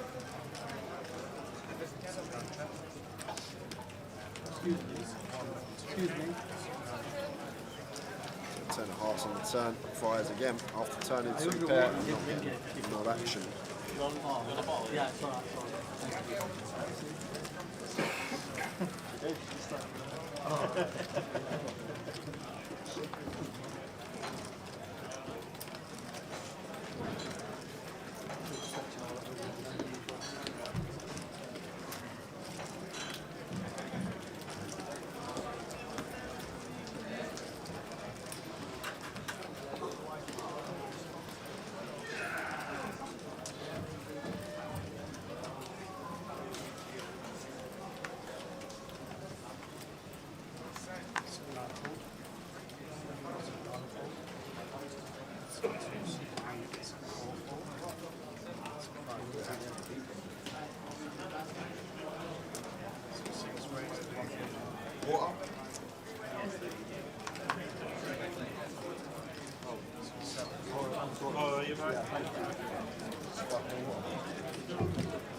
Oi, Sweller. Is that raised? It's a 3.5. Big Sweller.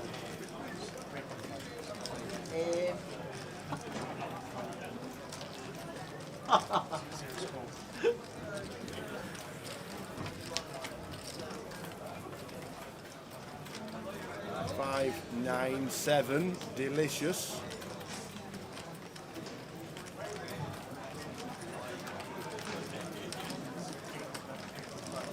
See that from Jacob. Fourth pair for Dave. He just gets out of the way. So did I. That's why I mentioned it. I just popped in there. I was like, that looks like fun. He's had a really big break. That plays for ages. He's just got back into it a week ago. What, he didn't play over COVID? Not at all. Not at all. And he's a good player as well, I think. He had a few good scores in course today. Yeah, I asked him the same thing with the singing. And I was like, Mark's in the age rate, and he went, oh. As long as he's not 8-4. He's not really into it. Not running well this week. No. Twice it's happened now, so once in a million, once in a million. Really? Oh, you just said ace king against ace king. Against ace king. Lost, and then 3. Lost ace queen Oh, versus yeah, ace that was queen. against you, wasn't Yeah. it? Yeah, yeah.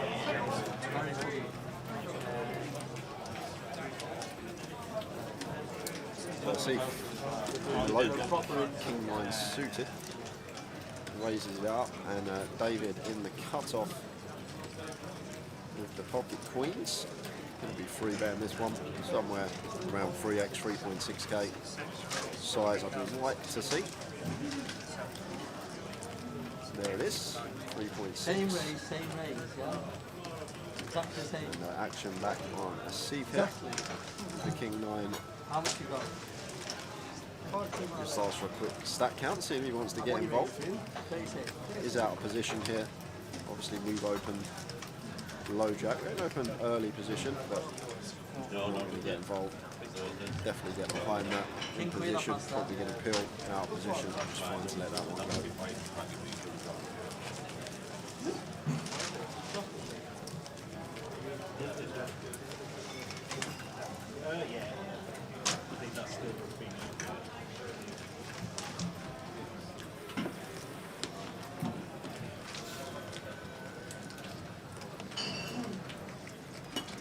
The lines will discontinue.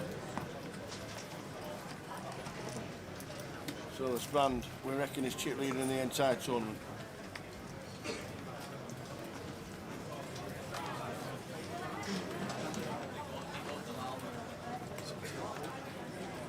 Because he must have moved tables, because wasn't he in seat 1? Yeah, he's obviously either a table break or he was in the big blind when they were all leveling tables. But I'm guessing he's glad he's moved now. Absolutely. So it makes it 1.2. And Craig with the same hand in the cut-off. It's just going to make the call in position.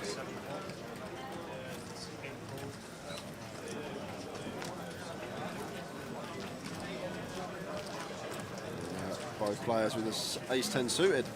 Span will be favourite to win the hand, even though he's out of position. He has the betting lead. King 10-4. And I just can't see how this one isn't going to be chopped now. I know I said Span was favourite, but on this particular board, a lot of the time, these two are going to want to get down to showdown with their 10. We might see one bet go in, maybe on the turn from Span if it's a brick, which is the 5 of spades. So Span probably going to want to try and get some value from his 10 now, and Craig will make the call. Probably around 1,500. Don't need to go too large here as Span. Want to see him come in for a bet, and there is the bet.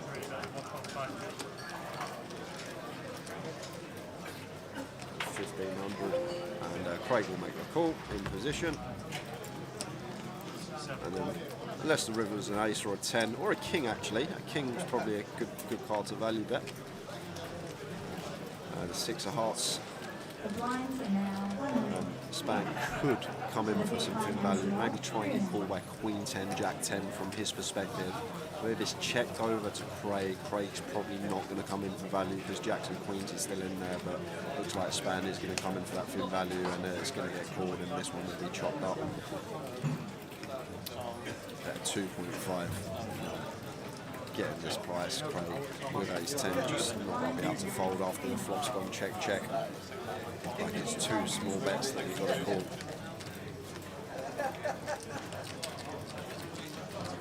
Span ever going to do this with Queen 10 suited? Maybe. But I just can't see that we can fold here. It's Craig. It's just always going to get chopped up.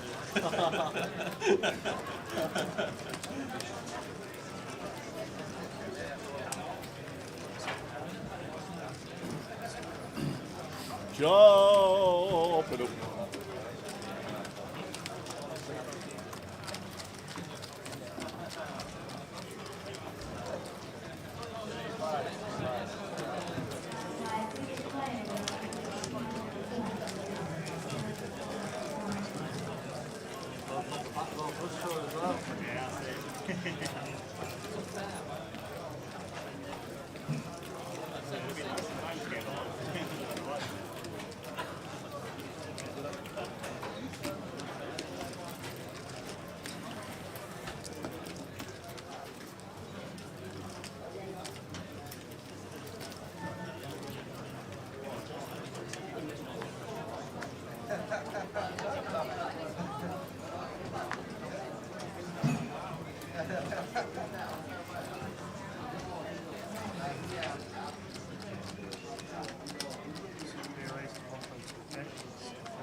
Span making it 1.2 under the gun, and Tommy on the button. Should be counting out some free betting chips here. Absolutely. Span will be making a call. See what the flop's like.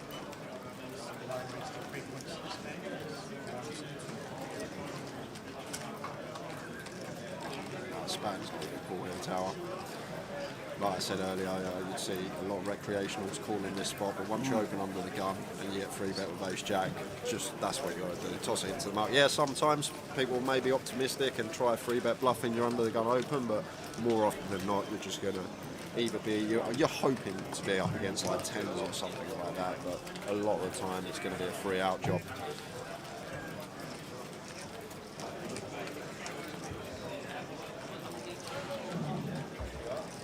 $132, 134 it turns to. 53 players remaining. Blue? Yeah.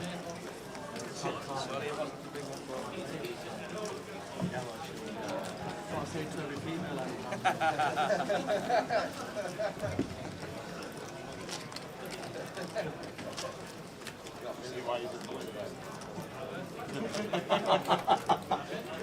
That's better.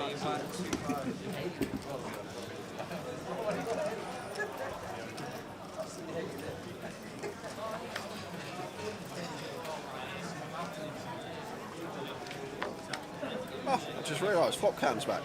Flop cam's Yeah, we're back to the we're back to the main one. We're not being shown how ugly mums on the string, you see.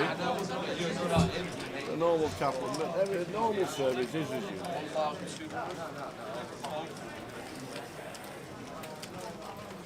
26 minutes left at this level.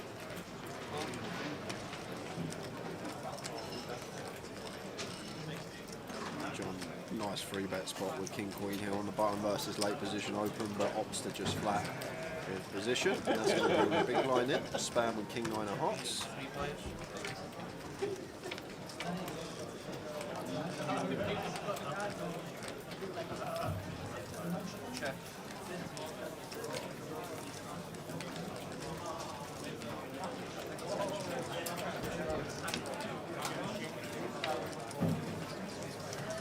Clubs on the turn. Oh, a gut shot here as Span potentially come in for a lead here. This board's going to favour our range a lot more than it's going to favour our opponents. Us calling out the big blind, we're going to have 8-6, we're going to have 10-6, we're going to have 7-9, and this is really nice from him, just understanding ranges and the hands we're supposed to have in this spot and the hands our opponents are supposed to have, and this is really nice from Span. I like the size of these chose as well, 5.5. This is just deterring floats from hands like Jack Queen or a hand that's like Ace 9 with a gutter as well. a really nice play from him, and that's what winning pots can do. It can give you a lot of confidence and nice pickup.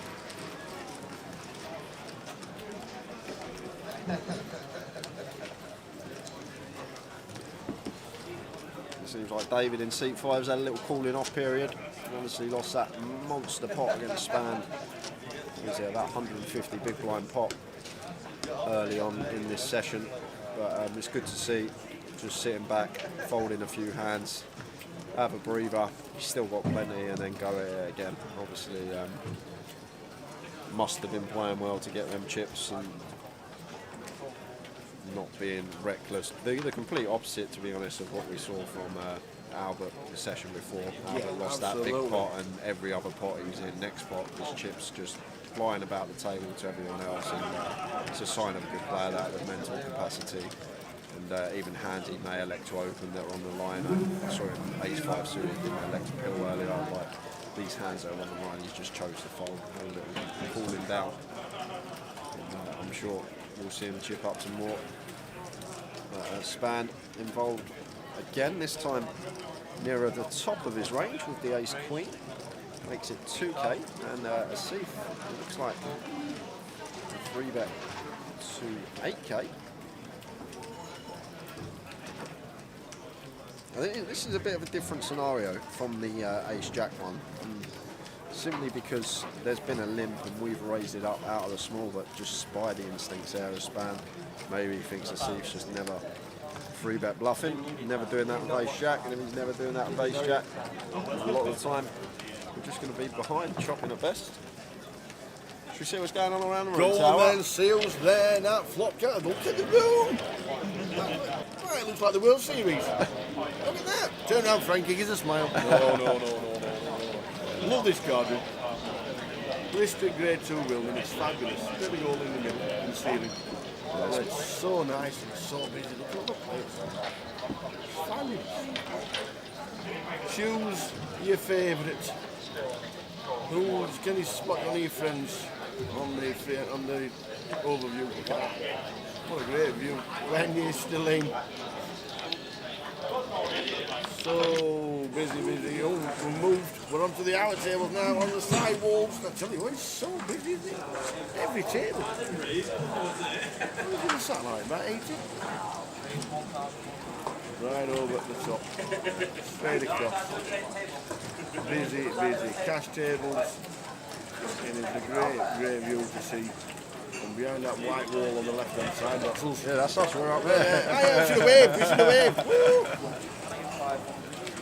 Martin Frey still in. Chris is getting stacked. Wow. Next to Jack. Yeah, look at that table now. Jamie, Chris, Ben and Jack all on the same table. That's Raggy. it's not a table you want to be on, I'll tell you that. I'm guessing that might have been done before Raggy got eliminated. What a table. Nice, wasn't it? The way I've been fucking playing today, I've been just blasting off. I mean, I have to blast off. Was he right, one of the first out this morning? Yeah, I think he was third after Albert. After Albert's first 2 bullets, he was third out. But he's back in. There we are. Great to see. It really is good to see. Thanks for that, guys. Absolutely brilliant. Seeing all the players. So we're still in the mix here in Leeds. Love it. Love it. Yeah, Ricky said Span's on fire. He is indeed. He's making all the correct decisions. And that's just leading to him being able to build this stack as we see Jagger take that one down with the pocket sixes. Funny fact about James Jagger here, Tower. He's a history maker. Is he? He is the first person to win 2 30-30s. Wow. He's won 2 already and have only been going 3 months. He won Leeds at the back end of July and he won Newcastle at the start of September. Wowzers. There you go. He's in the history books forever. James Jagger. First person to win 2 30-30s and they've only been running 3 months. That's not bad. Yeah, not bad at all.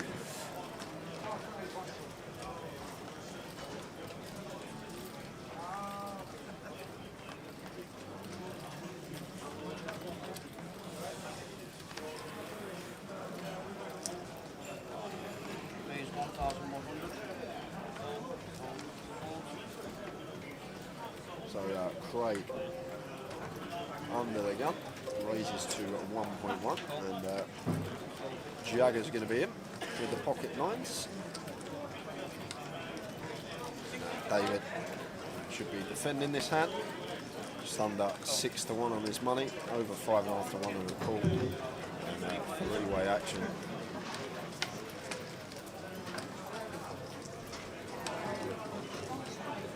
Ten, 3, 3 rainbow. So this one just check to Craig, who should be continuing here more often than not.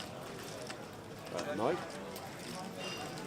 Comes in for a check, maybe a bit wary of Jagger's range that he's pulled in the hijack. I'm going to have more bets than checks on this flop.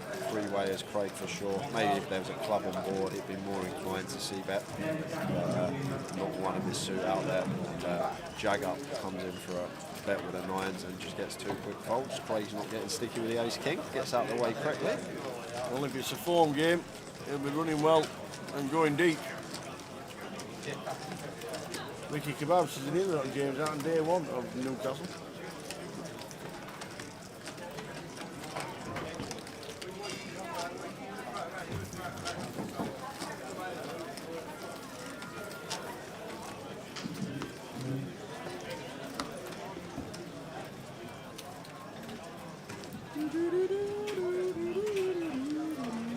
That music on them slot machines.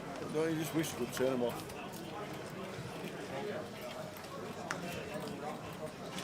Even sat there playing him, you think, blinking heck, just stop this music.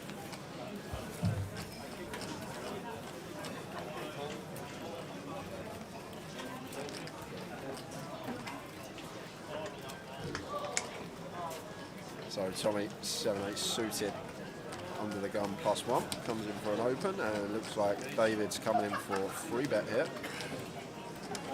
Unaware of his holding, but free bet in this early position open. I'm going to say for value, ace queen plus, maybe nines might be in there, although probably less inclined to flat. These stack sizes might just happy take a flop.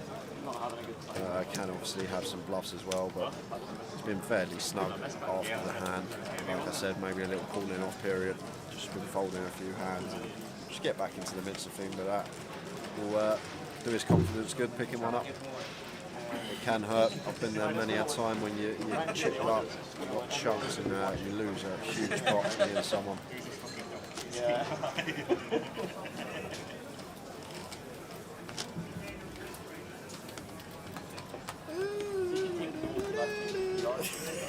It's in your head Just now. a bit.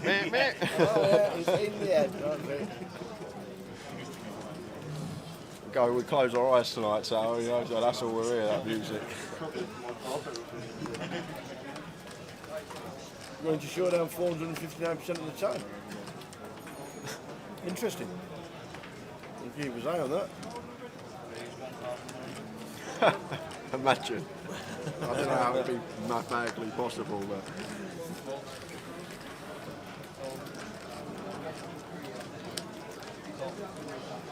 So that's it with the deuces. Jacob has him dominating as the pocket fives. 9, 8, 4, 2 clubs.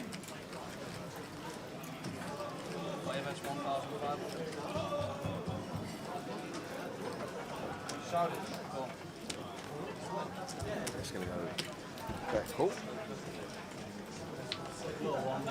The turn is the 3 of clubs. Neither player with a club in their hand. And looks like Asif is going to start barreling here with the deuces. At 3.1. Very difficult for us to continue here as Jacob. It's 2 overcards, so our pocket fives, the flush has just come in. Good instincts from him because it looks like he's counting out calling chips. She has the river. Yeah, the thought process on this one could be our opponent has like 2 overs with a club in their hand. and they're going to barrel that quite high frequency, so our 5s will still be the best hand. But see, coming in for the 3rd barrel. If he finds a hero here, Jacob, I'll be very impressed, because to call 3 bets here with pocket 5s be very impressive from him. Got to think about that. Oh, wow, he's just spidey senses. How good is that? Very nice. Very nice. Not even like a long tank tail. Like, he must have picked up on something. I see him tap the table and just nodded and smiled. Must have picked up on something there. Really, really good instincts from the man in C8. I'm probably just passing turn. Unless, like I said, unless there's some sort of read there, he's picked up on something from his opponent. But a lot of the time, just see that hand going to the muck on the turn, but maybe he just thought after his opponent goes bet, bet, bet, we can obviously have a lot of flushes out of the big blind, maybe he's just repping a flush now, or at least a 2-pair plus hand. That could have been the thought process. He may have thought that he's not going to play one pair in that manner, and if he's not going to play one pair in that manner, then his range of value hands does become more condensed. But still, nothing taken away from Jacob there. Very nice call, and picks up a nice pot as well. Great call. Ah, see, putting all your things down on Crackerjack. Yeah, no, I wasn't going to Crackerjack. So ace jack for David in the hijack. David Doherty in the hijack.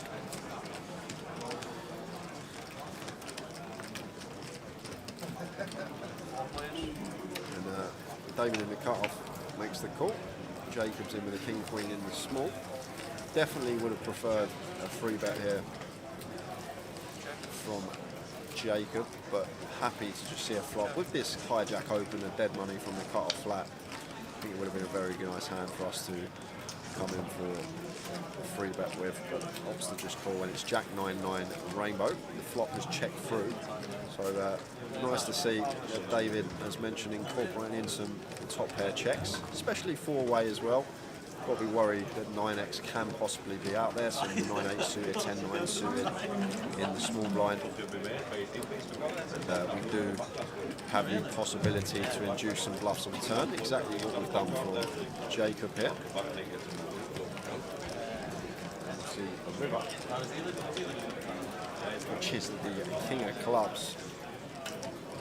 So Jacob now makes the best hand, and going to try and value, come in for value. 4.5 looks like the bets are just over half pop. David, checking back ace jack on the flop. Queen 10 does get there. King 10 makes top pair. King queen makes top pair. Obviously we're behind to a 9 anyway. The main bluff here are hearts. So a hand like all the ace-x of hearts that he's going to build in the small blind, they're all being there. But that's the only real bluff I can come up with here, Tower. The heart combos, and it's not like he's peeled out of the big blind, he's peeled out of the small, so they're actually going to be reduced here. He's going to have suited ace-x, obviously king x of hearts we lose to as well, hand like king 10 of hearts, king queen of hearts. It's a really good fold, Tower. It's not a good fold, that's a really good fold. A lot of players after checking back flop are just going to go call, even though on that king river, but sort of just deducted the main bluffs should really be the heart draws, king queen, king 10 and queen 10. We lose to all of them except the heart draws, and he's not going to have too many combos of hearts out of the small blind, so very well played. Making the correct fold, save you some chips. Yeah, very good call. And you're just thinking as well, stack sizes, you're just thinking, well, if you flick it in, it's not really, not a dent into my stack, but it was a good fold. Yes, Chiesa, that is spanned. Andrew back, the one that is usually a regular viewer for the GUKPTs. He's always watching when he's not playing, he's even watching when he's on the outer tables in the main event. He is on fire. Gets all the information he needs. He is on fire.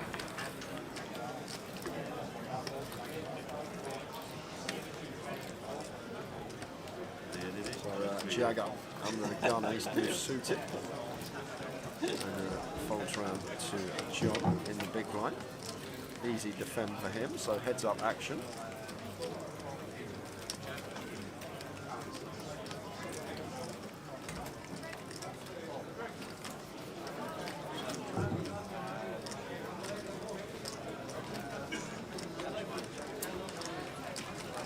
Got 10-10-4. Anyone else in the chat playing today? There won't be many playing now and live in the chat. And concentrating on the GUKPT. I'd really like to see Jagger double barrel this spot tower. It's one of them situations where the big blind's going to peel very wide. Like, yes, he can have a 10, but he can also have a 4. He can have worse flush draws. He can have deuces, 3s, 5s, 6s, 7s, all these type of holdings. And we fold out all these hands with that bet. The only hands we don't fold out are the 10x and even the worst flush draws as well, which we're ahead of. So a nice pick up from him, just recognising that it's a good spot on that particular turn to come in for a double barrel there. It looks like he's on the move. There it is, Jagger. He's got the moves like. Yeah, He's on the move like Jagger.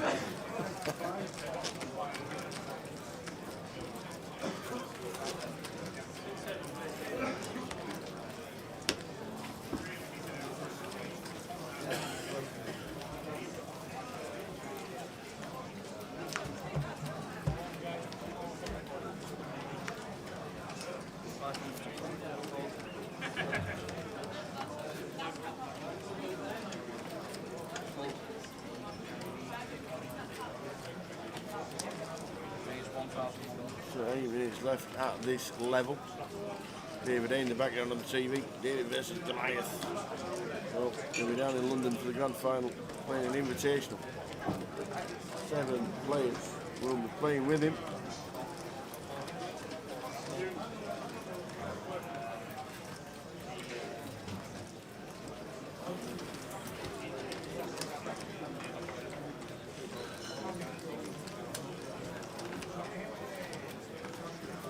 Ace Queen of Hearts, there's no way folding there, guys. There must be another player in the pot. Yeah. C8 is in. And he's got Ace Queen of Hearts.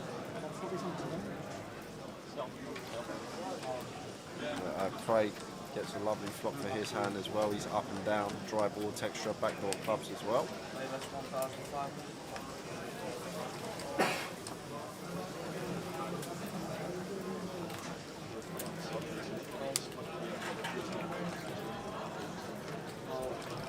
Jacob will make the call. Span does have gut shot backdoor diamonds. Does have plenty of chips as well. Right, 8 on the turn for Span would be disastrous. And just lets it go. Really nice from him. He's actually dead from our perspective. From his, obviously not. Oh, he would have pinged it as well. He would have been doubling Craig up. Oh, Craig would have been getting the double, and Span, how does he do it? not just like a lot of players may call their tower 5-1. You've got gut shot, you've got backdoor diamonds, but Span just finds the fold, and he would have been doubling Craig up for sure. But when things are going your way, they're going your way, and now it's how Craig's going to proceed here after turning the nuts. And if we're Craig, we want to choose a size that gives us a nice, comfortable river jam. Something like 5k, so we can perhaps go pot on river, try and get our full double up. Something for smaller, he's gone 3.2, so I'm not looking for the full double up this pot because it's going to be a bit too much SPR. At 1.4 on the river, I doubt we're ever going to shuffle that much. Unless it's a queen maybe, then we can go huge, but obviously just looking to get the maximum here from our opponent, try and just get free streets from a queen, not give them the chance to fold.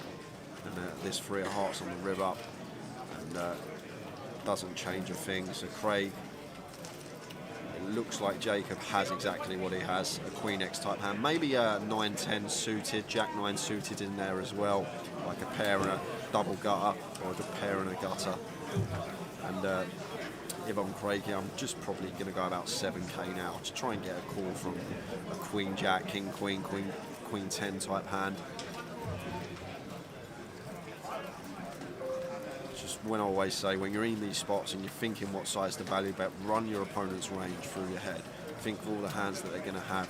Against our stack size, 2 pair plus is probably going to raise. This 3 doesn't change nothing. So we want to choose a size that's really going to make it hard for a queen to fold, because that's what we want to target here in this particular spot. And he's gone 9k, and the ace queen's going to get the bad news. And Jack 10. And look, there's Span on his head. Look, little wry smile. He knows. look. He was just. He gave it the old phew. That'll be in the notepad, and we talked about the next break.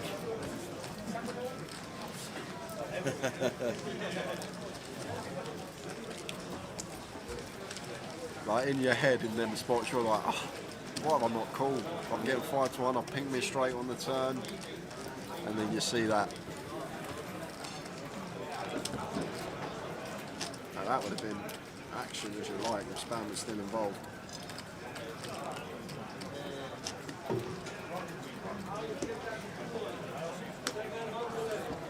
He can dodge bullets.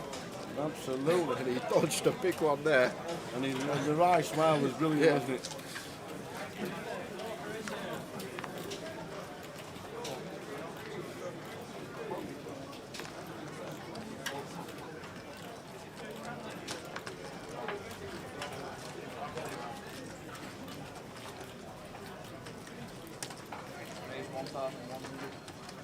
Right, doubling up. Or nearly doubling up. Started the hand at around 22. Before. Well, Jacob wants some of his chips back. 3 bet with the ace king to a 3.5. And Craig not put his cards in the box as of yet. But he's going to make the call. Out of position here. So we're sweating with Jacob. Going to play a hand from his perspective. Queen 6-4 all spades. And we've got an easy continue here as Jacob with the ace king. Don't even have to go big, go 2-3k here. This hand, it's very nice boards for us. 2 overs, nut flush draw. Really great flop. But we've opted for 4.5, so over half pot. The thing is, we want Craig in this spot to call with like some, like if he's got the 10 of spades or the jack of spades or like pocket 9s with a 9 of spades. We want to keep all those hands in.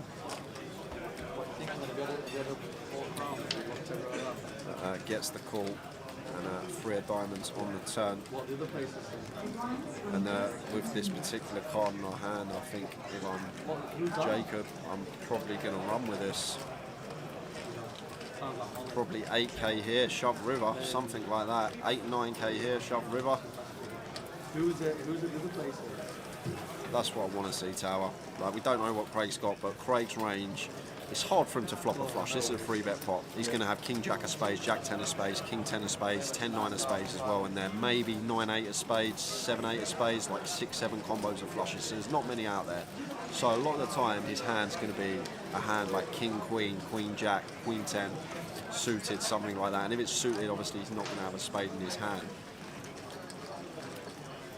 So I really would like to see him bomb river if it's a brick river, just because we're just going to apply that maximum pressure to the Queen X holdings that Craig can have in this particular spot. Not only that, hands like 10s, 9s, 8s with a spade in them, these are all parts of Craig's range, and you've got to be thinking about this on turn before the rivers even come off. You've got to know what you're going to do on the offsuit 7, on the offsuit 8, if the 4 pairs, and nice double barrel from Jacob there. I think we got Craig to fold a better hand. Obviously we had heaps of equity, but I actually wanted Craig to call there because I wanted to see the river action where Jacob followed through with the line. So there's the news with the David A Invitational down at. We've already sorted it out as well, Bogan. We've already sorted it out. There's 7 weeks, 7 winners. David A, 8 players, 9-handed table. I'm obviously playing, aren't I? You've not told me. You've not told me yet. I'm obviously in it. It'll be good. It's a free roll, 3,000 guaranteed free roll. Winner gets a seat into the final, which will be live down in London, and the boys will be streaming that final. More to come on the Haymaker Knockout Series, which starts next Wednesday online. You can play the 30-30 online, you can play the GUKPT main event online, you can play the Haymaker online. It's going to be a busy Wednesday. Busy time.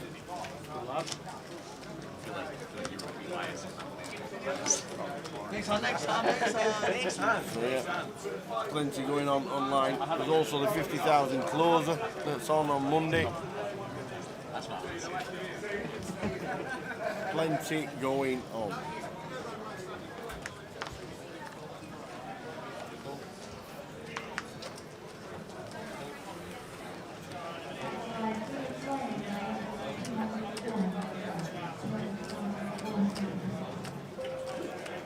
Rolling Vin. Your lad was online earlier. Luke. On here. Chatting to us. You were chatting, saying hello.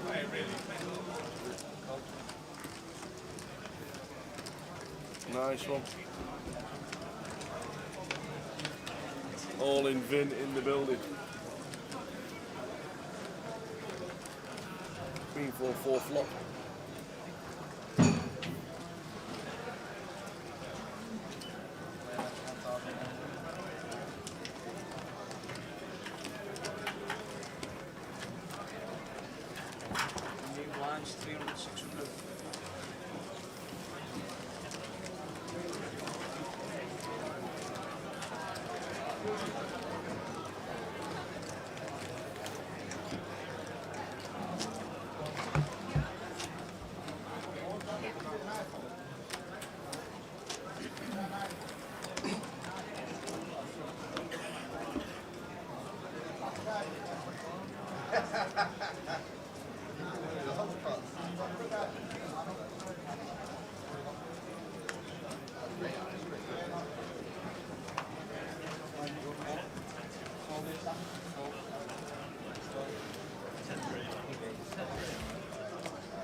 Raise from Massive here, really loosening up, 8 deuce off. It is on the button, but you need some folds on the button. Can't be opening 100%. Like, these trash hands should be going into the muck. No matter how competent you are post-flop, you need to understand that you can't have 100% button opening range. Like, it's just a bad hand. No playability at all. It's 8 high. You can get yourself in a lot of sticky scenarios. It's just more things that can go wrong than can go right.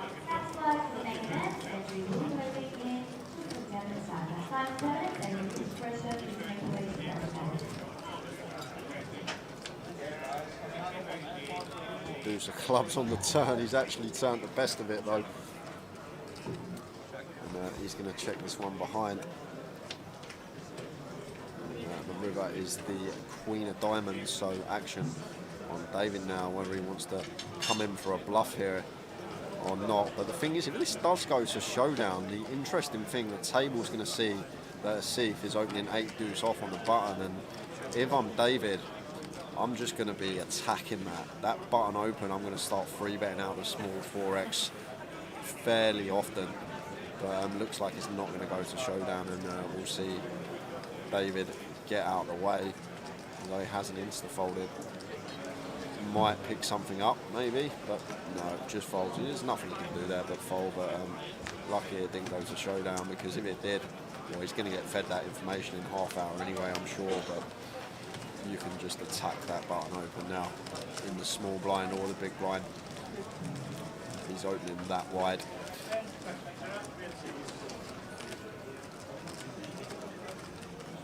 Let's say he's opening 100% of his range, but he's only continuing with 20% to your free bet. It's just going to be prudent for you to start incorporating a whole host of free bet bluffs out the small and big blind.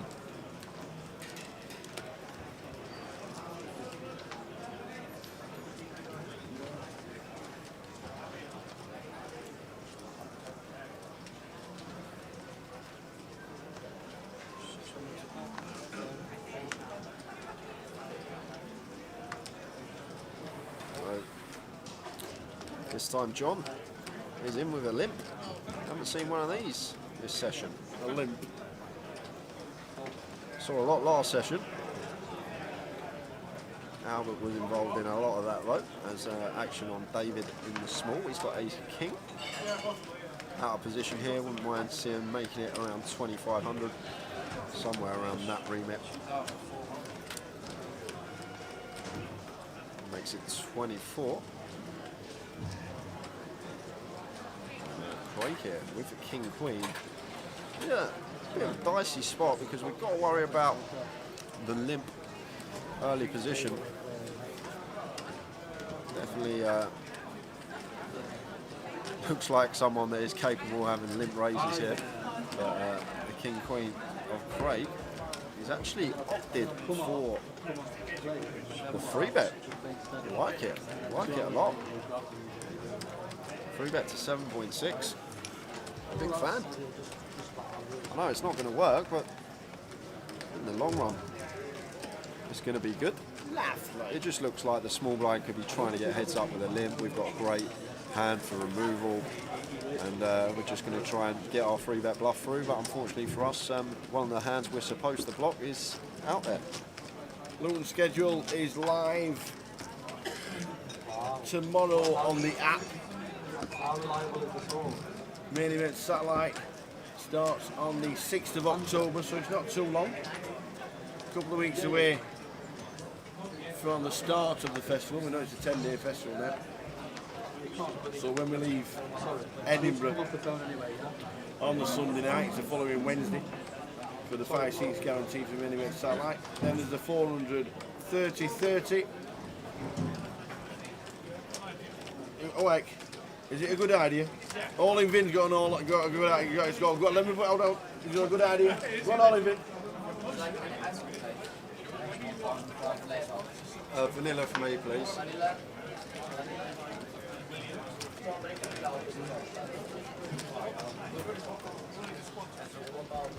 He'll have all three.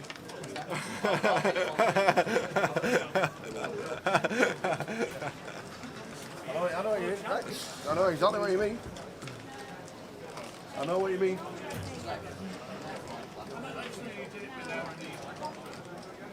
Yeah, that's good. Yeah, complete. Absolutely, bring them all to London. No, there's no. We used to do Cardiff, but we don't do Cardiff anymore. Luton's probably closest. Absolutely. Yeah.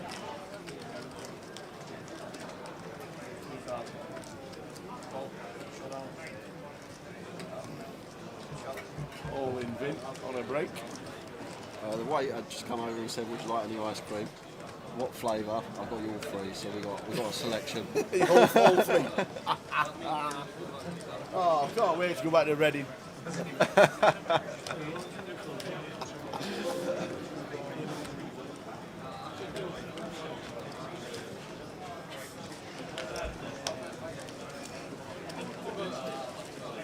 So we've got about 45 minutes left of this session. This session's actually flown by. Seems like that hand between Span and David was about half an hour ago. It's been a good little table. And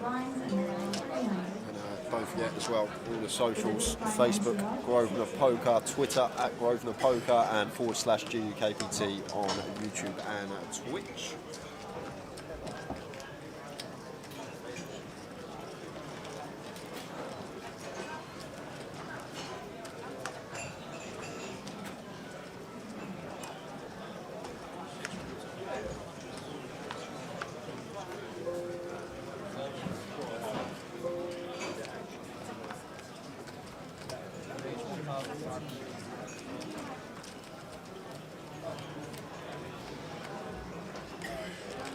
So here's 10 for David Doherty, who's going to be raising it up. Raise 4,000. Makes it 4.8. Span will know exactly what to do when it comes back round to him. He'll think about it for 10 and then flick them in.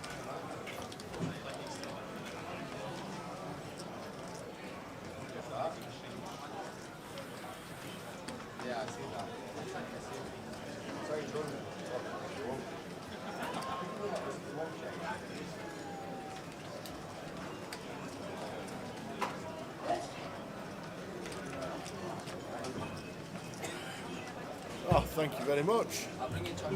Oh, yes, please.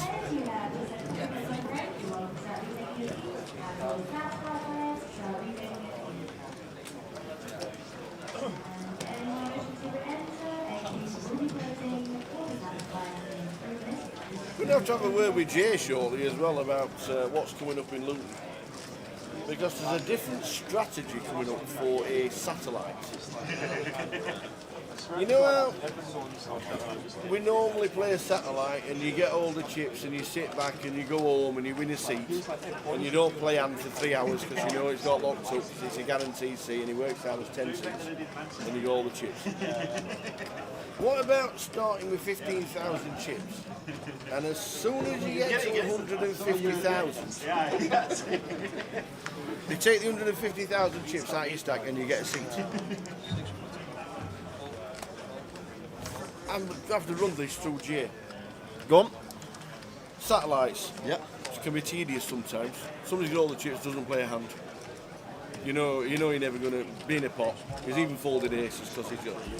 What about starting with 15,000 and as soon as you get to 150,000, you've got yourself a seat. It's definitely a new idea. It's definitely and they something take the that should be tried. 150,000. So I don't know how it's going to work regarding the exact rules of. Say if you win a pot and you end up with 190,000 total. The 150,000 comes off. You've got yourself a token. Can you still sit in the same seat with the 40,000 and carry on? But then you're obviously handicapping yourself because you're back down to 40k. Great idea. Yeah, if that's the rules of the I side, like that. it can be done. Then I like that. I think it's a great idea. So rather than sitting and waiting and not playing hand and waiting another 3 hours to get a seat, you've got your seat locked up at 150k. They take the chips out of play. You carry on, and you never know what you can do with the next 40. I love the idea. Sure, it doesn't work that way. Is it not? Why? You are an amazing guy.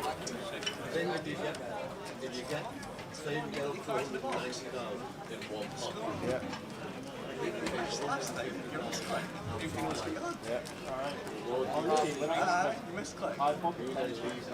Oh, so you don't have an option?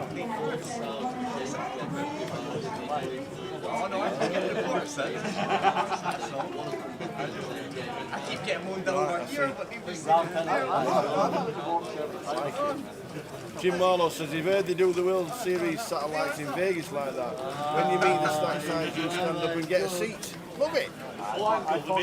Yes, Pete Sweeney. Is this live? Yes, we're in Leeds.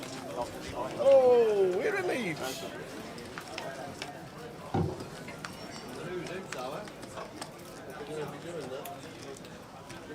Yes, Luton is the place where we're going to be trialling this. But yeah, we need to clarify whether you win your seat, you stand up and your remaining chips get divided by the rest of the table, or you can still carry on playing. I like the idea of just winning your seat and leaving. Hello. All right, you man. I told you being very wrong about the satellite. All right, what we done? Come on. If you want to explain that. Come on then, Mike. Right, go on, Mike. You're going to have your I'll eat my ice cream. Here comes Geordie Mike. Don't know why they call him Geordie Mike, but here he is.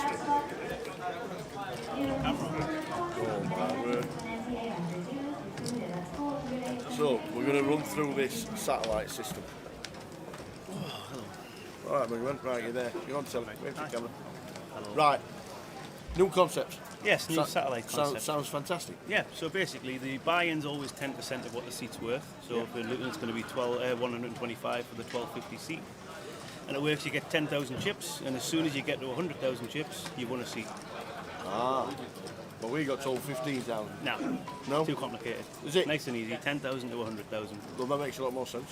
Yeah, and it's you're leaving if you've got more than 100,000 chips at a time. Whatever you've got extra, say you've got 120k, the 20k just gets split evenly between the rest of the people at the table. Simple as that, and you're out and done. Brilliant. Yeah. Because if you've got like 4,000 and there's 80 runners, you're not going to give them all 50 chips. From 98k to 196k, Yeah. and the rest of this table gets split. Yeah. Bonus for the table, yeah. Yeah.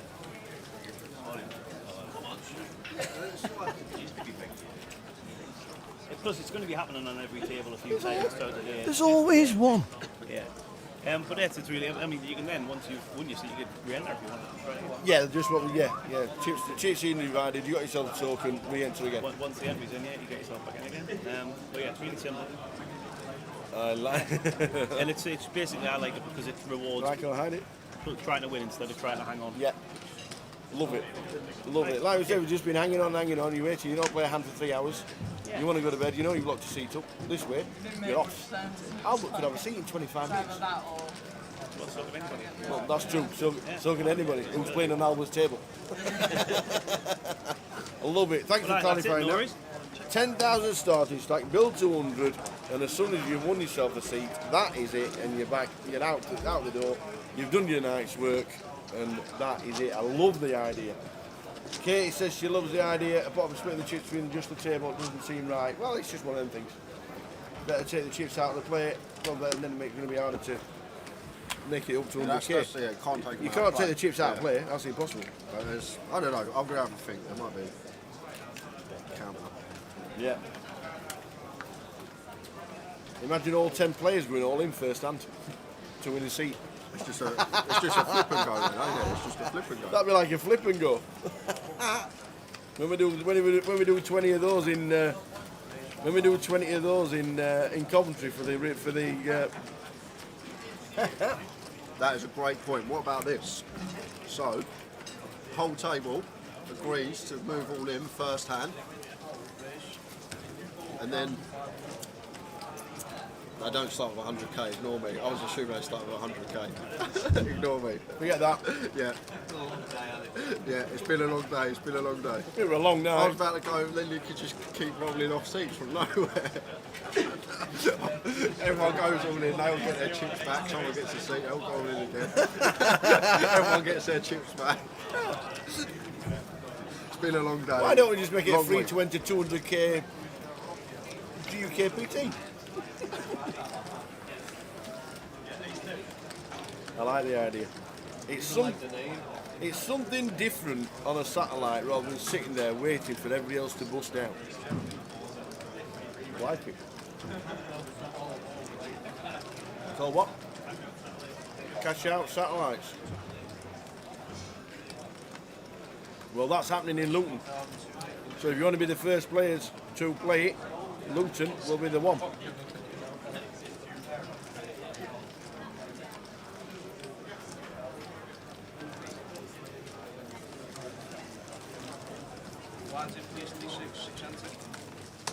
Will the tournament have a run time? Or do you have to get to 100,000 to get yourself a seat?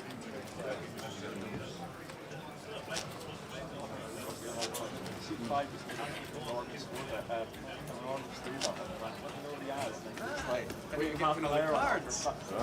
it. I swear, like, I don't know what happened, but It's going to be trialled in Luton. We'll let you know how it goes. That's why we changed it. Sometimes, Maybe that's why we changed it. Maybe weren't catching them.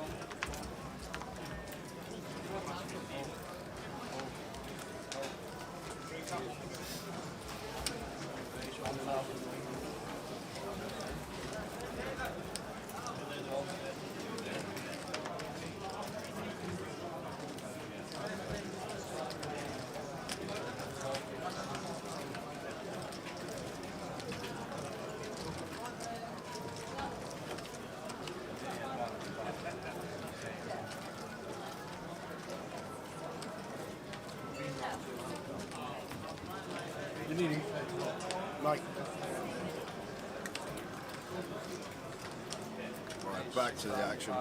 Raise from Tommy, 1.3. Call from John in the cut-off with 4s. Jessica with the pocket 9s. Definitely a hand we can be free betting versus hijack open with this dead cut-off flat as well. But Span's going to take the initiative with the free bet.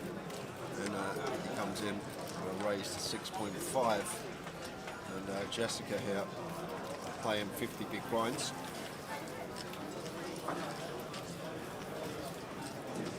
Action going to be on her.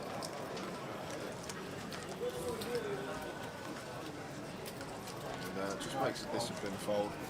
And Span pedal to the metal. And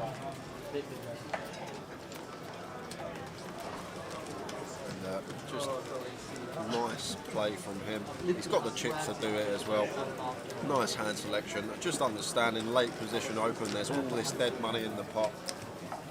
Just goes for it.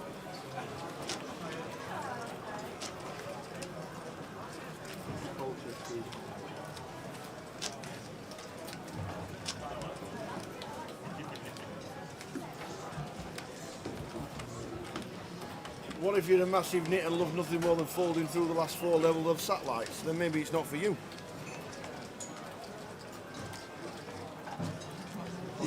But they will be trialling it, and there's already a normal satellites as well.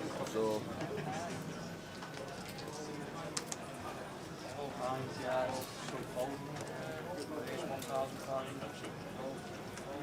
I like the idea. Try something different.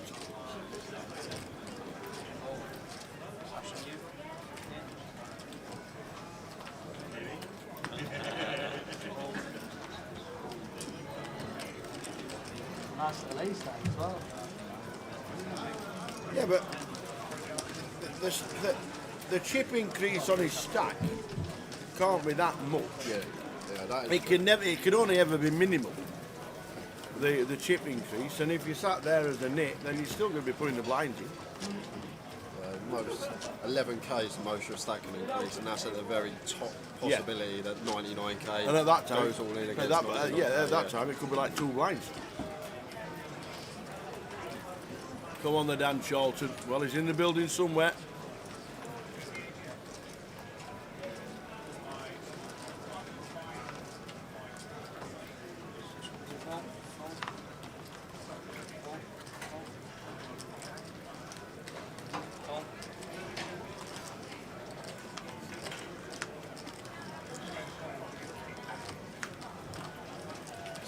John limping in the low jack. King A off, and that's the throw the 10-9 suited into the muck. I'll be opening that one for days. Yeah, I think trying different satellites. They've obviously got a normal satellite on the Wednesday night as well, and they're just trying something a little bit different. Like Mike says, it's come over from Vegas. Vegas do it. Vegas try it. And aggressive players sometimes like to get rewarded just as much as nitty players. So the thing that will be funny about it as well, strategy-wise, like you should always know your stack, and like if you're deep in the stacky, and say if you win the pot, you know the pot's going to make you 76k, and on the river you've got then you can value bet 24k to get to exactly 100k, stuff like that. If you've got a marginal call and you've got 50,000 and there's 40,000 in the middle, so there's 52,000 in the middle. It's a seat if you're right. It's a seat. It's a seat if you call and you're right, or you're down to 1k if not. That'd be interesting to see how it pans out. When is it going to be? On the Wednesday, I'm assuming. The usual satellite night? That's on the Thursday night. Oh, it's on the Thursday? Yeah. Yeah, Jim Marlowe says he loves the idea because satellites are usually boring. And everybody's just sat waiting. If it encourages play and people get used to it, you never know, it might get rolled out. Yeah.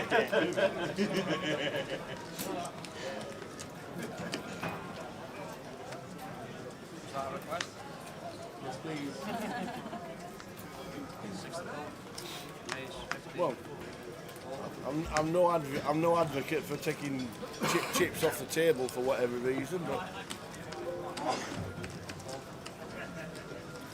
So Jacob opening Queen 10 of clubs makes it 1.5. John's going to pill his pair. But yes, he does have them before.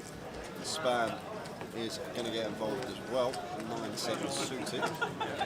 Let's see, we've got an easy squeeze here. Wow, this is too many big blinds. What is it, 80?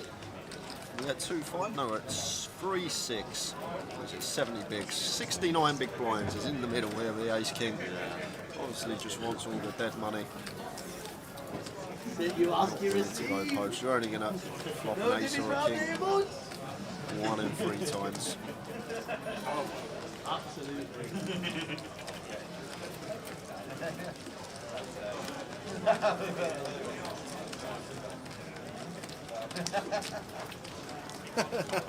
Dara will have to write a new book. Good shout, Katie. Might be a gap in the market, Katie. You write your own one about it when you're one of the first people to play it. Just don't have that And much money in it the does bank. take off. Just,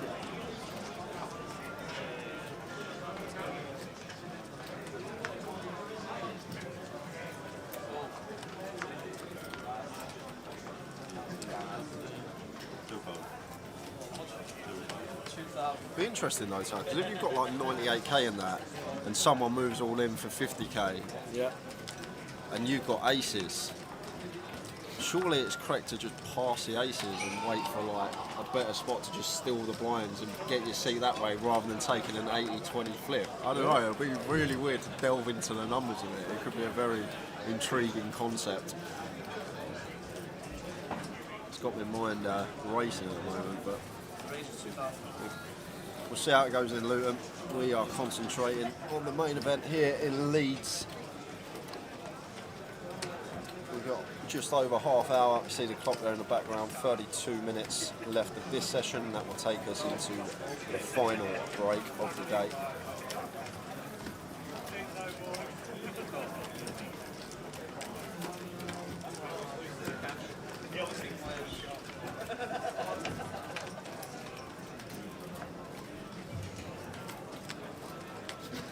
Ten at 9 at deuce, rainbow. So the fives of David still the best hand, but John liking the continuation bet from him. Rainbow board, 2 overs, equity to the nuts with a queen. And, comes in for a C bet. David lets the fives go, but Jacob getting 4.5 to 1 on his money. Not going to be going anywhere with the same hand. He has backdoor clubs to go with his.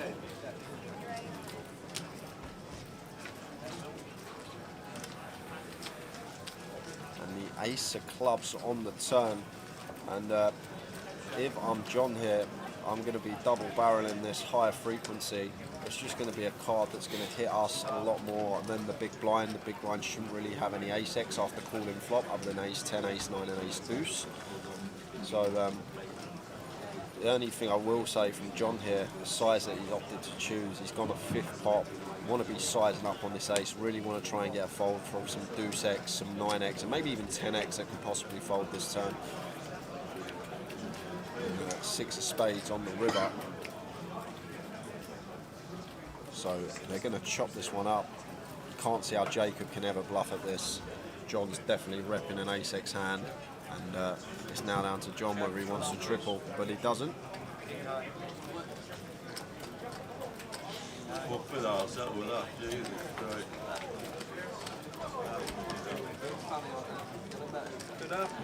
Get you off that bastard.